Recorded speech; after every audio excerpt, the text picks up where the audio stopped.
ಆಜಾದಿ ಕಾ ಅಮೃತ ಮಹೋತ್ಸವ ಕಾರ್ಯಕ್ರಮದ ವಿಶೇಷ ವೇದಿಕೆಯ ಮೇಲೆ ಉಪಸ್ಥಿತರಿರುವಂತಹ ಎಲ್ಲ ಗಣ್ಯರೇ, ಕಾರ್ಯಕ್ರಮದಲ್ಲಿ ಭಾಗವಹಿಸ್ತಾ ಇರುವಂತಹ ಎಲ್ಲ ಬೋಧಕ ಮಿತ್ರರೇ ಹಾಗೂ ಪ್ರೀತಿಯ ವಿದ್ಯಾರ್ಥಿ ಬಂಧುಗಳೇ, ನ್ಯಾಯೇನ ಧಾರ್ಯತೆ ಲೋಕಃ ಅನ್ನುವ ಉಕ್ತಿಯೊಂದಿಗೆ ನಾವೆಲ್ಲರೂ ಕೂಡ 1, 2, 3, 4, 5 ವರ್ಷಗಳ ಒಳಗಡೆ ಪೆರಿಕೋಟನ್ನ ಹಾಕಿ ಸಮಾಜದ ತಪ್ಪುಗಳನ್ನ ತಿದ್ದುವಂತಹ ಬಹಳ ಮುಖ್ಯವಾಗಿರುವ ಮತ್ತು ಅತ್ಯಂತ ಪವಿತ್ರವಾಗಿರುವ ಹುದ್ದೆಯನ್ನ ಅಲಂಕರಿಸಲಿಕ್ಕೆ ಇರುವಂಥದ್ದು.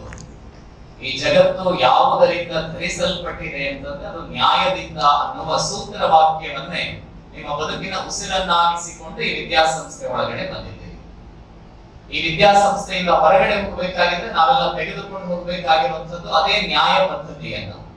ಪ್ರಾಚೀನ ಭಾರತೀಯ ಪರಂಪರೆಯಲ್ಲಿ ಯಾವ ನ್ಯಾಯ ಪದ್ಧತಿ ಇತ್ತು, ಯಾವ ಕಾರಣಕ್ಕಾಗಿ ಭಾರತೀಯ ಸಮಾಜ ಸರ್ವಶ್ರೇಷ್ಠವಾಗಿತ್ತು, ಸ್ವಯಂ ರಾಜನನ್ನೇ ರಾಜ ನೇಮಿಸಿದಂತಹ ಮಂತ್ರಿಯೊಬ್ಬ ಸ್ವಯಂ ರಾಜನಿಗೆ ಶಿಕ್ಷೆ ಕೊಟ್ಟಂತಹ ಉದಾಹರಣೆಯು ಕೂಡ ಈ ದೇಶದ ನ್ಯಾಯ ವ್ಯವಸ್ಥೆಯಲ್ಲಿದೆ. ಹಾಗಾಗಿ ಅನ್ಯಾಯಗಳು ಎಲ್ಲಿ ನಡೆದಾಗಲೂ ಕೂಡ ನ್ಯಾಯಕ್ಕಾಗಿ ನಾವಿದ್ದೇವೆ. ಯಾಕೆ ಅಂತಂದ್ರೆ ನ್ಯಾಯೇನ ಧಾರ್ಯತೆ ಲೋಕಃ ಅನ್ನುವ ಸೂತ್ರ ವಾಕ್ಯದಿಂದಲೇ ನಮ್ಮ LLB ಯನ್ನ ಮುಗಿಸಿಕೊಂಡು ನಾವೆಲ್ಲ ಇಲ್ಲಿಂದ ತೆರಳುವವರಿದ್ದೇವೆ. ಈ ವರ್ಷ ಬಹಳ ವಿಶೇಷವಾಗಿರುವಂತದ್ದು ನಮ್ಗೆಲ್ಲರಿಗೂ ಕೂಡ ಗೊತ್ತಿದೆ. ಆದ್ರೂ ಸುಮ್ಮನೆ ನಿಮ್ಗೆ ನೆನಪು ಮಾಡಿಕೊಡ್ತಾ ಇದ್ದೇನೆ ಅಷ್ಟೇ. 3 ಕಾರಣಗಳಿಗೋಸ್ಕರ 2022 ಬಹಳ ಶ್ರೇಷ್ಠ. ಇನ್ನು ಅನೇಕ ಕಾರಣಗಳು ಸದ್ಯಕ್ಕೆ ಜೋಡಿಸಿಕೊಳ್ತಾನೆ ಇದೆ. ಆದ್ರೆ ಐತಿಹಾಸಿಕವಾಗಿ 3 ಕಾರಣಗಳಿಂದಾಗಿ 2021, 22, 23 ಶ್ರೇಷ್ಠವಾಗಿರುವಂತದ್ದು. ಮೊದಲನೇದು, ಸರ್ ತಮ್ಮ ಮಾತನ್ನ ಮುಗಿಸಬೇಕಾಗಿದ್ರೆ 2 ಪದಗಳನ್ನ ಜೋಡಿ ಪದಗಳನ್ನ ಉಪಯೋಗ ಮಾಡಿಕೊಂಡು ತಮ್ಮ ಪ್ರಾಸ್ತಾವಿಕ ನುಡಿಯನ್ನ ಮುಗಿಸಿದ್ರು. ಜೈ ಹಿಂದ್, ಜೈ ಕರ್ನಾಟಕ ಅಂತ 2 ಶಬ್ದಗಳನ್ನ ಉಲ್ಲೇಖ ಮಾಡಿದ್ರು. ಅದರ ಮೊದಲನೆಯ ವಾಕ್ಯ ಜೈ ಹಿಂದ್. ಆ 2 ಪದಗಳು ಈ ದೇಶದ ಸ್ವಾತಂತ್ರ್ಯ ಹೋರಾಟದಲ್ಲಿ ನಿರ್ಮಿಸಿದಂತಹ ಕ್ರಾಂತಿ ಅತ್ಯಂತ ಅದ್ಭುತವಾಗಿರುತ್ತದೆ. ಜೈ ಹಿಂದ್ ಘೋಷಣೆಯನ್ನ ಇತ್ತೀಚಿನ ದಿವಸಗಳಲ್ಲಿ ನಾವೆಲ್ಲಾದ್ರೂ ಮತ್ತೆ ಮತ್ತೆ ಕೇಳಿದ್ದೇವೆ ಅಂತಂದ್ರೆ ಅದು ಉರಿ ಅನ್ನೋ ಸಿನಿಮಾದಲ್ಲಿ. ಉರಿ the surgical strike cinema release ಆದಾಗ ವಿಕ್ಕಿ ಕೌಶಲ್ ಈ ಯುದ್ಧವನ್ನ ಆರಂಭ ಮಾಡಿದ್ರು ನಾವಲ್ಲ, ಪಾಕಿಸ್ತಾನದವರು ಈ ಯುದ್ಧವನ್ನ ಆರಂಭ ಮಾಡಿದ್ರು. ಈ ಯುದ್ಧಕ್ಕೆ ಅಂತ್ಯವನ್ನ ನಾವು ಕೊಡ್ತೇವೆ. How's the josh high sir, how's the josh high sir, how's the josh high sir, Jai Hind ಅಂತ ಘೋಷಣೆಯನ್ನ ಸಿನಿಮಾ ಟಾಕೀಸ್ ಅಲ್ಲಿ ಮಾಡಬೇಕಾಗಿದ್ರೆ ಸಿನಿಮಾ ನೋಡ್ತಾ ಇದ್ದಂತಹ ನಮ್ಮೆಲ್ಲ ರೋಮಾಂಚನ ಆಗ್ತಾ ಇತ್ತು. ನಾನೇ ಯುದ್ಧ ಮಾಡ್ತಾ ಇದ್ದೀನೇನೋ, ನನ್ನ ಕೈಯಲ್ಲೇ ಗನ್ ಇದೆ, ನಾನೇ ಪಾಕಿಸ್ತಾನದ ಒಳಗಡೆ ನುಗ್ಗಿ ಪಾಕಿಸ್ತಾನದ ಸೈನಿಕರನ್ನ ಸಾಯಿಸಿ ಇಡೀ ಪಾಕಿಸ್ತಾನಕ್ಕೆ ಒಂದು ಸವಾಲನ್ನ ಎಸೆದು ಜೀವಂತವಾಗಿ ವಾಪಸ್ ಬರ್ತಾ ಇದ್ದೀನೇನೋ ಅನ್ನುವ ರಾಷ್ಟ್ರ ಪ್ರೇಮದ ಉದ್ಘಟತೆಯನ್ನ ಕೇವಲ ಒಂದು 2 ಗಂಟೆಗಳ ಸಿನಿಮಾ ನಮ್ಮಲ್ಲಿ ತುಂಬಿಸಬಹುದಾಗಿದ್ದರೆ ನೇರವಾಗಿ ಜೈ ಹಿಂದ್, ನನಗೆ ರಕ್ತ ಕೊಡಿ, ನನಗೆ ಸ್ವಾತಂತ್ರ್ಯವನ್ನ ಕೊಡುತ್ತೇನೆ ಅಂತ ಘೋಷಣೆಯನ್ನ ಮಾಡಿದ ನೇತಾಜಿ ಸುಭಾಷ್ ಚಂದ್ರ ಬೋಸರ ಮುಖ ಕಮಲದಿಂದ ಜೈ ಹಿಂದ್ ಅನ್ನುವ ಶಬ್ದ ಬರಬೇಕಾಗಿದ್ರೆ ಎದುರುಗಡೆ ಇದ್ದಂತಹ ಭಾರತೀಯ ಯೋಧರಿಗೆ ಹೇಗಾಗಿರಬೇಕು ಅಂತ ಹಾಗೆ ಸುಮ್ಮನೆ ಯೋಚನೆಯನ್ನ ಮಾಡಿ. ಅಂತ ನೇತಾಜಿ ಸುಭಾಷ್ ಚಂದ್ರ ಬೋಸರಿಗೆ 125 ವರ್ಷಗಳು ಪೂರ್ಣ ಆಗ್ತಾ ಇದೆ. ನೇತಾಜಿ ಸುಭಾಷ್ ಚಂದ್ರ ಬೋಸರ 125ನೇ ಜನ್ಮ ವರ್ಷಾಚರಣೆಯನ್ನ ನಾವು ಮಾಡ್ತಾ ಇದ್ದೇವೆ. ನಿಮ್ಗೆಲ್ಲ ಗೊತ್ತಿರಬೇಕು, ಇಂಡಿಯಾ ಗೇಟ್ ಅಲ್ಲಿ ಬಹಳ ಹಿಂದೆ ಸ್ವಾತಂತ್ರ್ಯ ಬಂದ ಅನೇಕ ವರ್ಷಗಳವರೆಗೂ ಕೂಡ ಬ್ರಿಟಿಷ್ ರಾಜನೊಬ್ಬನ ಪ್ರತಿಮೆ ಇತ್ತು. ಆಮೇಲೆ ಅದನ್ನ ತೆರವುಗೊಳಿಸಿದ್ರು. ಆ ಜಾಗ ಖಾಲಿ ಇತ್ತು.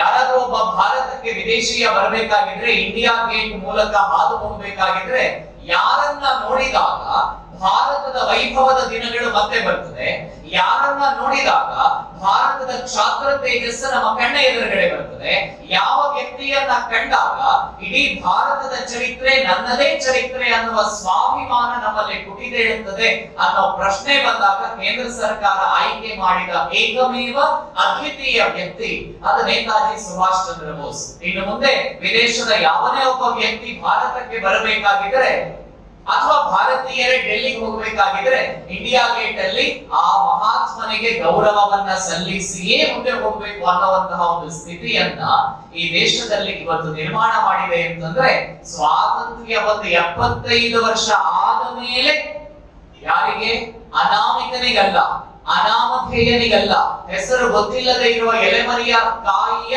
ಒಬ್ಬ ಸಾಮಾನ್ಯ ಸ್ವಾತಂತ್ರ್ಯ ಹೋರಾಟಗಾರನಿಗಲ್ಲ, ಒಂದು ಸೈನ್ಯವನ್ನ ಕಟ್ಟಿ ಭಾರತದಿಂದ ಹೊರಗಡೆ ಹೋಗಿ ಜಪಾನ್, ಜರ್ಮನಿ, ಸಿಂಗಾಪುರನ್ನ ಸುತ್ತಾಡಿ ಅಲ್ಲಿ ಸೇರಿದ್ದ ಭಾರತೀಯರನ್ನು ಮತ್ತು ಇಂಗ್ಲೆಂಡ್ ವಿರೋಧಿಗಳನ್ನು ಸೇರಿಸಿ ಒಂದು ಸೈನ್ಯವನ್ನ ಆಜಾದ್ ಹಿಂದ್ ಫೌಜ್ ಅನ್ನ ಸ್ಥಾಪಿಸಿ ಚಲೋ ದಿಲ್ಲಿಯಿಂದ ಘೋಷಣೆಯನ್ನ ಹೊರಡಿಸಿದ ನೇತಾಜಿ ಸುಭಾಷ್ ಚಂದ್ರ ಬೋಸರಿಗೆ ಸ್ವತಂತ್ರ ಭಾರತದಲ್ಲಿ ಒಂದು ಅತುಲ್ಯ ಗೌರವ ಸಿಗಬೇಕು ಅಂದ್ರೆ 75 ವರ್ಷಗಳ ಕಾಯಬೇಕಾಗಿದೆ ಅಂತಂದ್ರೆ ಇನ್ನು ಮುಂದೆ ಕೆಲವೆಲ್ಲ ಹೆಸರುಗಳನ್ನ ನಿಮ್ಗೆ ಹೇಳ್ತಾ ಹೋಗ್ತೀನಿ. ನಾನು ಕೇಳಿರ್ಲಿಲ್ಲ, ನೀವು ಕೇಳಿರ್ಲಿಲ್ಲ, ಟೆಕ್ಸ್ಟ್ ಬುಕ್ ಅಲ್ಲಿ ಯಾವತ್ತೂ ಓದಿರ್ಲಿಲ್ಲ. ಅವರೆಲ್ಲರ ಹೆಸರಿನಲ್ಲಿ ರಸ್ತೆಗಳು, ಗಲ್ಲಿಗಳು, ನಗರಗಳು, ಶಾಲೆಗಳು ನಿರ್ಮಾಣ ಆಗುವಂಥದ್ದು ಯಾವಾಗ ಅಂತ ಯೋಚನೆ ಮಾಡಿದ್ರೆ ನಮಗೆ ತಲೆ ಕೆಡ್ತದೆ. ಸುಭಾಷರಂತಹ ಸುಭಾಷರಿಗೆ ಇಂಡಿಯಾ ಗೇಟ್ ಅಲ್ಲಿ ಬಂದು ಕೂತ್ಕೊಳ್ಬೇಕಾಗಿದ್ರೆ 75 ವರ್ಷ ಬೇಕಾಯ್ತು. ಹಾಗಿದ್ರೆ ಇನ್ನು ಉಳಿದ ಸ್ವಾತಂತ್ರ್ಯ ವೀರರ, ಸ್ವಾತಂತ್ರ್ಯ ಹೋರಾಟಗಾರರ ಕಥೆ ಎಷ್ಟು ಅಂತ ಹಾಗೆ ಸುಮ್ಮನೆ ನೀವು ಯೋಚನೆ ಮಾಡಬಹುದು. ಅಂತ ಸುಭಾಷ್ ಚಂದ್ರ ಬೋಸರ 125ನೇ ವರ್ಷಾಚರಣೆಯನ್ನ ಈ ಬಾರಿ ಇಡೀ ದೇಶದಲ್ಲಿ ನಾವು ಆಚರಣೆ ಮಾಡ್ತಾ ಇದ್ದೇವೆ. ಎರಡನೆಯದು ಅತ್ಯಂತ ವಿಶೇಷ, ಇವತ್ತಿನ ಸಂಭ್ರಮದ ಕಾರ್ಯಕ್ರಮ ಆಜಾದಿ 75. ಸ್ವಾತಂತ್ರ್ಯ ಹೋರಾಟಕ್ಕೆ 75, ಸ್ವಾತಂತ್ರ್ಯ ಪ್ರಾಪ್ತಿಗೆ 75 ವರ್ಷಗಳು ತುಂಬಾ ಇರುವಂತಹ ಸಡಗರದಲ್ಲಿ ನಾವೆಲ್ಲ ಇದ್ದೇವೆ. ನಾವು ಯಾಕೆ ಸ್ವಾತಂತ್ರ್ಯೋತ್ಸವದ 75ನ ಆಚರಣೆ ಮಾಡಬೇಕು? ಇವತ್ತು ಪುತ್ತೂರಿನ ಸುತ್ತ ಎಲ್ಲಿದ್ದಾರೆ ಬ್ರಿಟಿಷರು? ಪುತ್ತೂರಿನ ಸುತ್ತ ಫ್ರೆಂಚರ್ ಇಲ್ಲ, ಡಚ್ಚರ್ ಇಲ್ಲ, ಪೋರ್ಚುಗೀಸರ್ ಇಲ್ಲ, ಮೊಘಲರು ಗೊತ್ತಿಲ್ಲ. ಇವ್ರು ಯಾರು ಕೂಡ ಇಲ್ಲದೆ ಇರುವಾಗ, ಇವ್ರು ಯಾರು ಈ ದೇಶದಲ್ಲಿ ಇಲ್ಲದೆ ಇರುವಾಗ ನಾವು ಆಜಾದಿ ಕಾ ಅಮೃತ ಮಹೋತ್ಸವನ್ನ ಆಚರಣೆ ಮಾಡಬೇಕಾಗಿರುವಂತಹ ಅಗತ್ಯ ಏನಿದೆ ಅಂತ ಒಂದು ಪ್ರಶ್ನೆ ನಮ್ಮ ಮನಸ್ಸಿನಲ್ಲಿ ಬಂದೇ ಬರ್ತದೆ. ಯಾರ ಕಾರಣದಿಂದಾಗಿ ಇವತ್ತು ನಾವು ಫಸ್ಟ್ ಫ್ಲೋರ್ ಅಲ್ಲೋ ಸೆಕೆಂಡ್ ಫ್ಲೋರ್ ಅಲ್ಲೋ ಕುಳಿತುಕೊಂಡು ಕಾರ್ಯಕ್ರಮವನ್ನ ನೋಡ್ತಾ ಇದ್ದೀವೋ, ಯಾರ ಕಾರಣದಿಂದಲಾಗಿ ನಾವು ಫ್ಯಾನ್ ಅಡಿಗೆ ಕುಳಿತುಕೊಂಡಿದ್ದೀವೋ ಮತ್ತು ಯಾರ ಕಾರಣದಿಂದಲಾಗಿ ಪ್ರತಿ ದಿವಸ 3 ಹೊತ್ತು ಗಂಜಿ ಊಟ ಮಾಡ್ತಾ ಇದ್ದೀವೋ, ಅಂತಹ ಸ್ವಾತಂತ್ರ್ಯ ಹೋರಾಟಗಾರರನ್ನ ನಾವು ನೆನಪು ಮಾಡಿಕೊಳ್ಳದೆ ಇದ್ದರೆ ನಮ್ಮಷ್ಟು ಕೃತಜ್ಞರು ಪ್ರಾಯಶಃ ಈ ಜಗತ್ತಿನಲ್ಲಿ ಬೇರೆ ಯಾರು ಕೂಡ ಇಲ್ಲ. ಆ ಹಿನ್ನೆಲೆಯಲ್ಲಿ ಮತ್ತು ಎರಡನೆಯದು, ಈ ದೇಶಕ್ಕೋಸ್ಕರ ತನು ಮನ ಧನವನ್ನ ಸಮರ್ಪಣೆ ಮಾಡಿ ತ್ರಿಕರಣ ಪೂರ್ವಕ ಕಾಯೇನ ವಾಚ ಮನಸ ತ್ರಿಕರಣ ಪೂರ್ವಕ ತಮ್ಮ ಎಲ್ಲವನ್ನೂ ಅರ್ಪಣೆ ಮಾಡಿ 17 ವರ್ಷ, 18 ವರ್ಷ, ಒಬ್ಬ ಸ್ವಾತಂತ್ರ್ಯ ಹೋರಾಟಗಾರ 14 ವರ್ಷ, 18 ವರ್ಷ, 19 ವರ್ಷ, 22, 23, 25 ತಾರುಣ್ಯದ ನೆಗಿನೆಗಿ ತಾರುಣ್ಯದ ಸಂದರ್ಭದಲ್ಲಿ ಇವತ್ತಿನ ಹುಡುಗರೆಲ್ಲ ಶ್ರೀವಲ್ಲಿ ನೋಡಿ ಹೀಗೆ ಮಾಡಿಕೊಂಡು ಸೆಲ್ಫಿ ತೆಗೆದುಕೊಳ್ಳಬೇಕಾಗಿದ್ರೆ ಅವತ್ತು ಹೀಗೆ ಮಾಡುವ ಬದಲು ಬನ್ನಿ ನನ್ನ ಕುತ್ತಿಗೆಗೆ ನೇಗಿನ ಕುಣಿಕೆಯನ್ನ ಹಾಕಿ ಭಾರತ್ ಮಾತಾ ಕಿ ಜೈ ಅಂತ ಹೇಳಿ ಹುತಾತ್ಮರಾದಂತಹ 6.5 ಲಕ್ಷ ಬಲಿದಾನಿಗಳು ಯಾರಿದ್ದಾರೆ, ಆ 6.5 ಲಕ್ಷ ಬಲಿದಾನಿಗಳಿಗೆ ನಿಮ್ಮಿಂದಲಾಗಿ ನಾವಿದ್ದೇವೆ ಅಂತ ಅವರಿಗೆ ಒಂದು ಧನ್ಯವಾದವನ್ನ ಸಮರ್ಪಣೆ ಮಾಡುವಂತಹ ಕಾರ್ಯಕ್ರಮವಷ್ಟೇ ಸ್ವಾತಂತ್ರ್ಯ ಹೋರಾಟದ 75ನೇ ವರ್ಷಾಚರಣೆ. ಮೂರನೆಯದು ಬಹಳ ವಿಶೇಷ, ದೇಶ ಮರೆತಿದೆ, ದೇಶಕ್ಕೆ ನೆನಪೇ ಇಲ್ಲ. ನಿಮ್ಮಲ್ಲೂ ಅನೇಕರಿಗೆ ಮೊದಲ ಬಾರಿಗೆ ಇದನ್ನ ನೀವು ಕೇಳ್ತಾ ಇದ್ದಿರಬಹುದು. ಒಂದು ವಿಶೇಷದ 50ನೇ ವರ್ಷಾಚರಣೆ. ಭಾರತೀಯ ಸೇನೆ ಇದನ್ನ ಒಂದು ದೊಡ್ಡ ಹಬ್ಬವಾಗಿ, ಸ್ವರ್ಣ ಸಂಭ್ರಮವಾಗಿ ಆಚರಣೆ ಮಾಡಬೇಕು ಅಂತ ದೇಶಾದ್ಯಂತ ಇರುವ ಯುವಕರಿಗೆ, ವಿಶೇಷವಾಗಿ ವಿದ್ಯಾರ್ಥಿಗಳಿಗೆ ರಾಷ್ಟ್ರ ಮಟ್ಟದ ಒಂದು ಸ್ಪರ್ಧೆಯನ್ನ ಏರ್ಪಡಿಸಿತ್ತು. ನೀವು ಎಷ್ಟು ಜನ ಭಾಗವಹಿಸಿದ್ದೀರಿ ಅಥವಾ ಎಷ್ಟು ಜನ ಅದರ ಬಗ್ಗೆ ಕೇಳಿದ್ದೀರಿ ಅಂತ ನನಗೆ ಗೊತ್ತಿಲ್ಲ. 1971ನೇ ಇಸವಿಯಲ್ಲಿ ಭಾರತ ಮತ್ತು ಪಾಕಿಸ್ತಾನದ ನಡುವೆ ಒಂದು ಯುದ್ಧ ಆಯಿತು. ಏನ ಯುದ್ಧದ ವಿಶೇಷತೆ ಅಂತ ನೀವು ಕೇಳಬಹುದೇ? ಪಾಕಿಸ್ತಾನ ಯಾವಾಗ ಯುದ್ಧ ಮಾಡಬೇಕಾಗಿದ್ರು ನಾವು ಪಾಕಿಸ್ತಾನದ ವಿರುದ್ಧ ಭಿನ್ನಾಗಿದ್ದೀವಲ್ವಾ? ವರ್ಲ್ಡ್ ಕಪ್ ಅನ್ನೇ ಬಿಟ್ಟಿಲ್ಲ, ಇನ್ನು ಈ ಸೈನಿಕರು ರಣಾಂಗಣಕ್ಕೆ ಇಳಿದು ಮಾಡುವಂತಹ ಯುದ್ಧದಲ್ಲಿ ನಾವು ಬಿಡೋದಕ್ಕೆ ಸಾಧ್ಯವಾ ಅಂತ ನಿಮ್ಗೊಂದು ಪ್ರಶ್ನೆ ಬರ್ತದೆ. ಹೌದು, ನಾವು ವರ್ಲ್ಡ್ ಕಪ್ ಅಲ್ಲಿ ಪಾಕಿಸ್ತಾನವನ್ನ ಬಿಟ್ಟಿಲ್ಲ ನಿಜ, 5 ಯುದ್ಧಗಳಲ್ಲೂ 4 ಯುದ್ಧಗಳಲ್ಲೂ ಪಾಕಿಸ್ತಾನವನ್ನ ಬಿಟ್ಟಿಲ್ಲ ನಿಜ.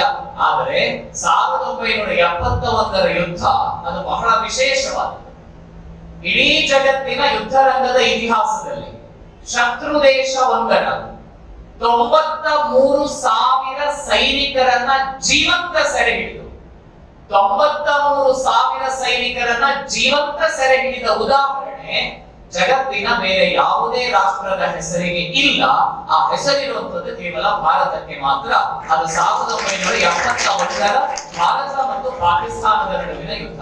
93,000 ಸೈನಿಕರನ್ನ ಭಾರತ ಸೆರೆ ಹಿಡಿದಿತ್ತು. ಖುಷಿಯಾಗಿಯೂ ಚಪ್ಪಾಳೆ ಹೊಡೆದ್ವಿ. ಆದ್ರೆ ನೋವಿನ ಸಂಗತಿಯನ್ನ ಏನ್ ಹೇಳ್ತಾನಷ್ಟೇ, 93,000 ಸೈನಿಕರನ್ನ ಸೆರೆ ಹಿಡಿಬೇಕಾಗಿದ್ರೆ ಭಾರತೀಯರು ಸುಮ್ಮನೆ ಸೆರೆ ಹಿಡಿಲಿಲ್ಲ. ಬಲಮಾರಾಯ ಅಂತ ಹೇಳಿದಾಗ ಅವರು ಬರ್ಲಿಲ್ಲ, ನಾವು ಸೆರೆ ಹಿಡಿಲಿಲ್ಲ. ತಮ್ಮ ಅಂಗಾಂಗಗಳನ್ನ ಕಳ್ಕೊಂಡ್ರು, ತಮ್ಮ ಬದುಕನ್ನ ಕಳ್ಕೊಂಡ್ರು. ಮನೆಯಲ್ಲಿದ್ದಂತಹ ಇಡೀ ವ್ಯವಸ್ಥೆ ಬುಡಮೇಲಾದ ಬಳಿಕವೂ ಕೂಡ ತಾವು ಕೆಚ್ಚಲಿಂದ ಹೋರಾಡಿ 93,000 ಸೈನಿಕರನ್ನ ಸೆರೆ ಹಿಡಿದ್ರು.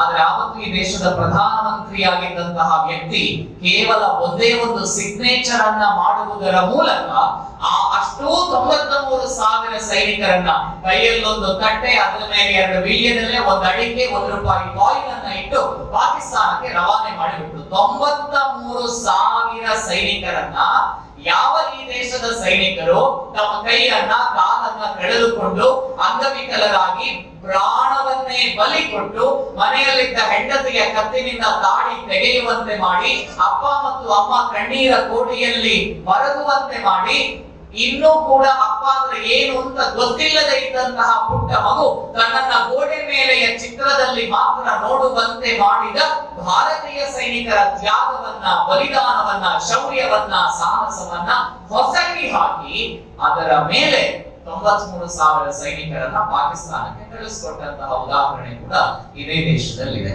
ಸೈನ್ಯ ಇವತ್ತು 50ನೇ ವರ್ಷಾಚರಣೆಯನ್ನ ಸೆಲೆಬ್ರೇಟ್ ಮಾಡ್ತಾ ಇದೆ, ವಿಕ್ಟರಿಯನ್ನ ಸೆಲೆಬ್ರೇಟ್ ಮಾಡ್ತಾ ಇದೆ. ಅದು ನಮ್ಮ ಜವಾಬ್ದಾರಿಯೂ ಕೂಡ ಹೌದು. ನಮಗೋಸ್ಕರ ಇವತ್ತಿಗೂ ಗಡಿಯಲ್ಲಿ ಕೆಲಸ ಮಾಡ್ತಾ ಇರುವಂತಹ ಸೈನಿಕರು ನಮಗೋಸ್ಕರ ಕೆಲಸ ಮಾಡ್ತಾ ಇದ್ದಾರೆ. ಅವರನ್ನ ಈ ನಿಟ್ಟಿನಲ್ಲಿ ನೆನಪಿಸುವಂತಹ ಕಾರ್ಯಕ್ರಮ. ಹಾಗಾಗಿ ಇವತ್ತಿನ ಆಜಾದಿ ಕಾ ಅಮೃತ ಮಹೋತ್ಸವ ಕೇವಲ ಸ್ವಾತಂತ್ರ್ಯ ಹೋರಾಟದ ಸುತ್ತ ಆಗ್ಲಿ, ಸೈನಿಕರ ಸುತ್ತ ಆಗ್ಲಿ ಮಾತ್ರ ಸುತ್ತುವಂತಹ ಕಾರ್ಯಕ್ರಮ ಅಲ್ಲ. ನಮ್ಮ ದೃಷ್ಟಿಯಲ್ಲಿ ಯಾರೆಲ್ಲ ಈ ನಾಯಕರಿದ್ದಾರೆ, ಇತಿಹಾಸದಲ್ಲಿ ಯಾವೆಲ್ಲ ತಪ್ಪುಗಳು ಆಗಿ ಹೋಗಿವೆ, ಮುಂದಿನ ದಿವಸಗಳಲ್ಲೂ ಆ ತಪ್ಪುಗಳು ನಮ್ಮ ಕೈಯಿಂದ ಆಗ್ತಾ ಹೋದರೆ ಈ ದೇಶದ ಭವಿಷ್ಯವನ್ನ ರೂಪಿಸುವಂತವರು ಯಾರು ಅನ್ನುವ ಪ್ರಶ್ನೆಗೆ ಉತ್ತರವನ್ನ ಕಂಡುಕೊಳ್ಳೋದಿಕ್ಕೂ ಕೂಡ ನಾವಿವತ್ತು ಈ ಸಭೆಯಲ್ಲಿ ಸೇರಿದ್ದೇವೆ. ಪ್ರೀತಿಯ ವಿದ್ಯಾರ್ಥಿಗಳೇ, ಟೆಕ್ಸ್ಟ್ ಪುಸ್ತಕಗಳಲ್ಲಿ ನಾವು ಅನೇಕ ಇತಿಹಾಸವನ್ನ ಓದಿದ್ದೇವೆ. ನಾವೆಲ್ಲ 10ನೇ ಕ್ಲಾಸ್ ತನಕ ಸೋಷಿಯಲ್ ಸ್ಟಡೀಸ್ ಅನ್ನ ಓದಿದ್ದೇವೆ. ರಷ್ಯನ್ ಕ್ರಾಂತಿ ಬಗ್ಗೆ ಓದಿದ್ದೇವೆ, ಫ್ರೆಂಚ್ ರೆವಲ್ಯೂಷನ್ ಬಗ್ಗೆ ಓದಿದ್ದೇವೆ, ಅಮೆರಿಕಾದಲ್ಲಿ ನಡೆದಂತಹ ಕ್ರಾಂತಿಯನ್ನ ಕೇಳಿದ್ದೇವೆ, ಚೀನಾದ ಬಗ್ಗೆ ಇತಿಹಾಸದ ಪುಸ್ತಕದಲ್ಲಿ ಓದಿದ್ದೇವೆ, ಮೊಘಲರು ಈ ದೇಶಕ್ಕೆ ಬಂದರು ಅಂತ ಕೇಳಿದ್ದೇವೆ. ಬಾಬರನಿಂದ, ಹುಮಾಯೂನನಿಂದ, ಶಹಜಹಾನ್, ಅಕ್ಬರು, ಔರಂಗಜೇಬ, ಇನ್ನೊಬ್ಬ ಮತ್ತೊಬ್ಬ, ಇವರೆಲ್ಲರ ಹಿಸ್ಟರಿಯನ್ನು 1, 2, 3, 4, 5 ಪೇಜ್ ಓದಿದ್ದೇವೆ. ಅವರು ಮಾಡಿದ ದಾಖಲೆಗಳು, ಅವರು ಮಾಡಿದ ಸಾಧನೆಗಳನ್ನ ಓದಿದ್ದೇವೆ. 670ರ ತರುವಾಯ ಸಿಂಧ್ ದೇಶದ ಮೇಲೆ ಆದಂತಹ ದಾಳಿ ಅದನ್ನ ಓದಿದ್ದೇವೆ. ಖಜನಿ ಬಂದ, ಘೋರಿ ಬಂದ ಅನ್ನೋದನ್ನ ನಾವು ನೀವೆಲ್ಲ ಕೇಳಿದ್ದೇವೆ. ಖಿಲ್ಜಿಗಳು ತಮ್ಮ 2 ಖಡ್ಗಗಳನ್ನ ಎತ್ತಿ ಭಾರತವನ್ನ ಆಳಿದರು ಅಂತ ಓದಿದ್ದೇವೆ.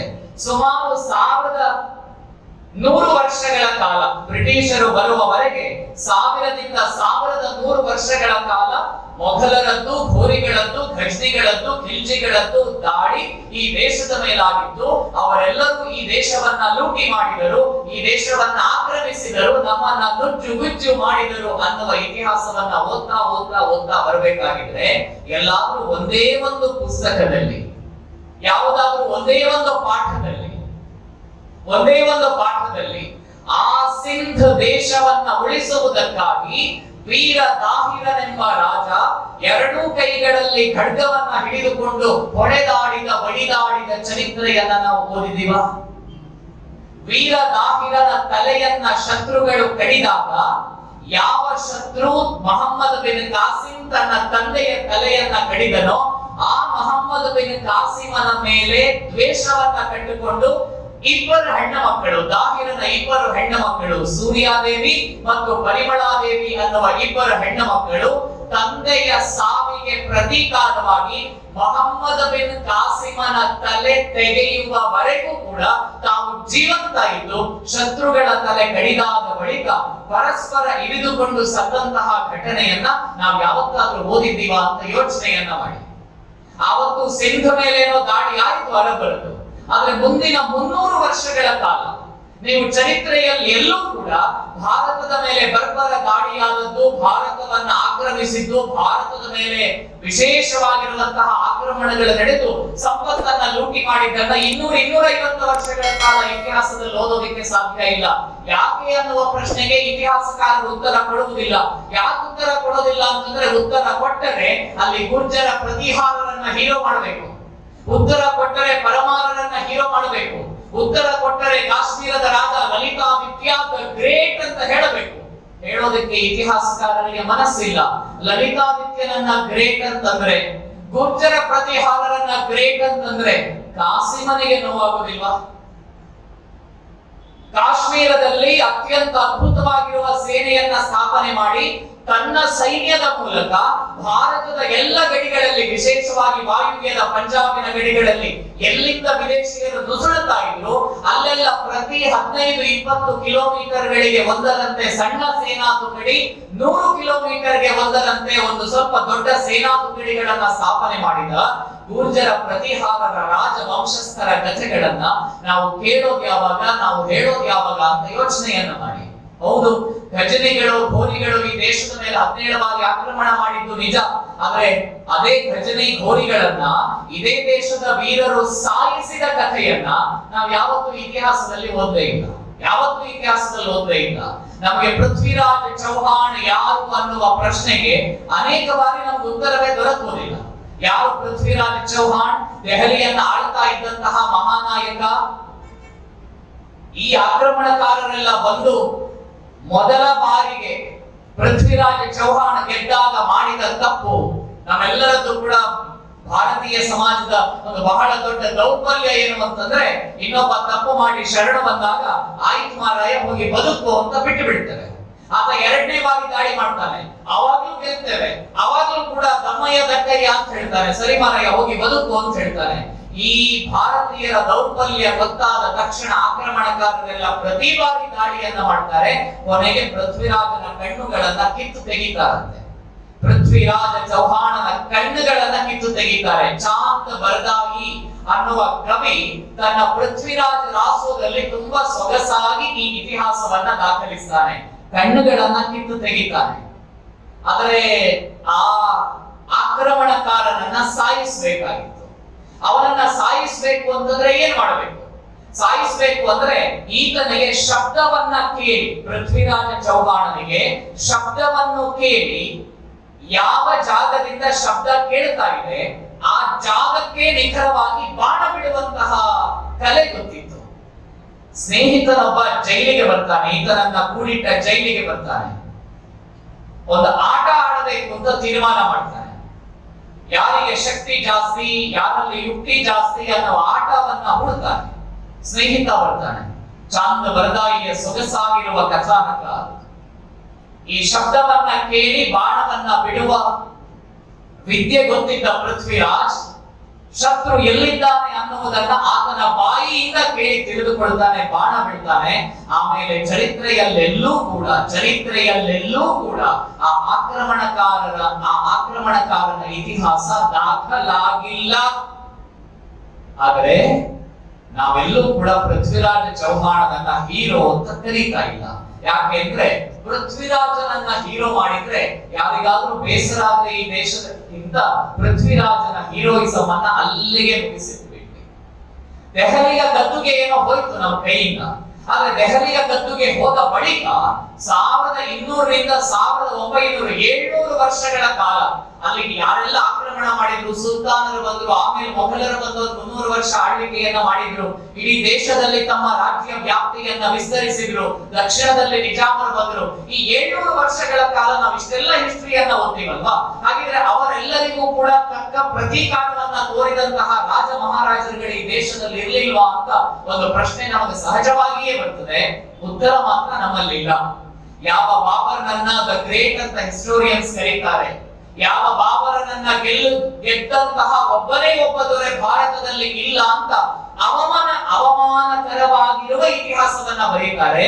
ಅದೇ ಬಾಬರನನ್ನ ಸೋಲಿಸಿದ, ಆತನನ್ನ ಹಣ್ಣುಗಾಗಿ ನೀರುಗಾಗಿ ಮಾಡಿದ ರಾಣಾ ಪರಂಪರೆಯ ಮಹಾವೀರ ರಾಣಾ ಸಂಗನ ಬಗ್ಗೆ ನಾವು ಎಷ್ಟು ಜನ ಓದಿದ್ದೇವೆ, ಎಷ್ಟು ಜನ ಕೇಳಿದ್ದೇವೆ ಅಂತ ನೋಡಿ.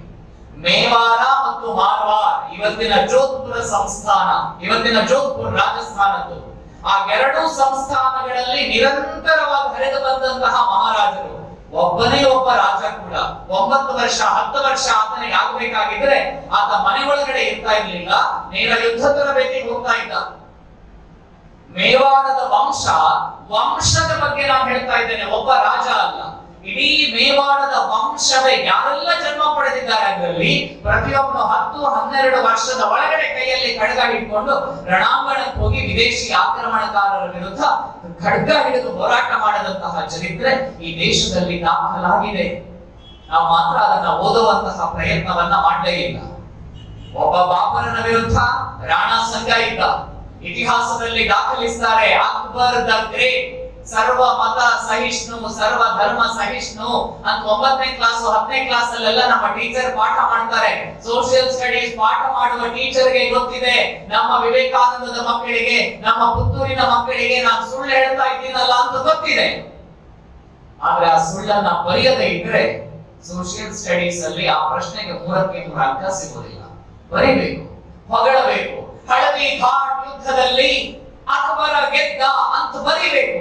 ಆದ್ರೆ ಇತಿಹಾಸ ದಾಖಲಿಸಿತ್ತು, ಇತಿಹಾಸ ಹೇಳಿತ್ತು ಅಲ್ಲ, ಹಾಗಲ್ಲ.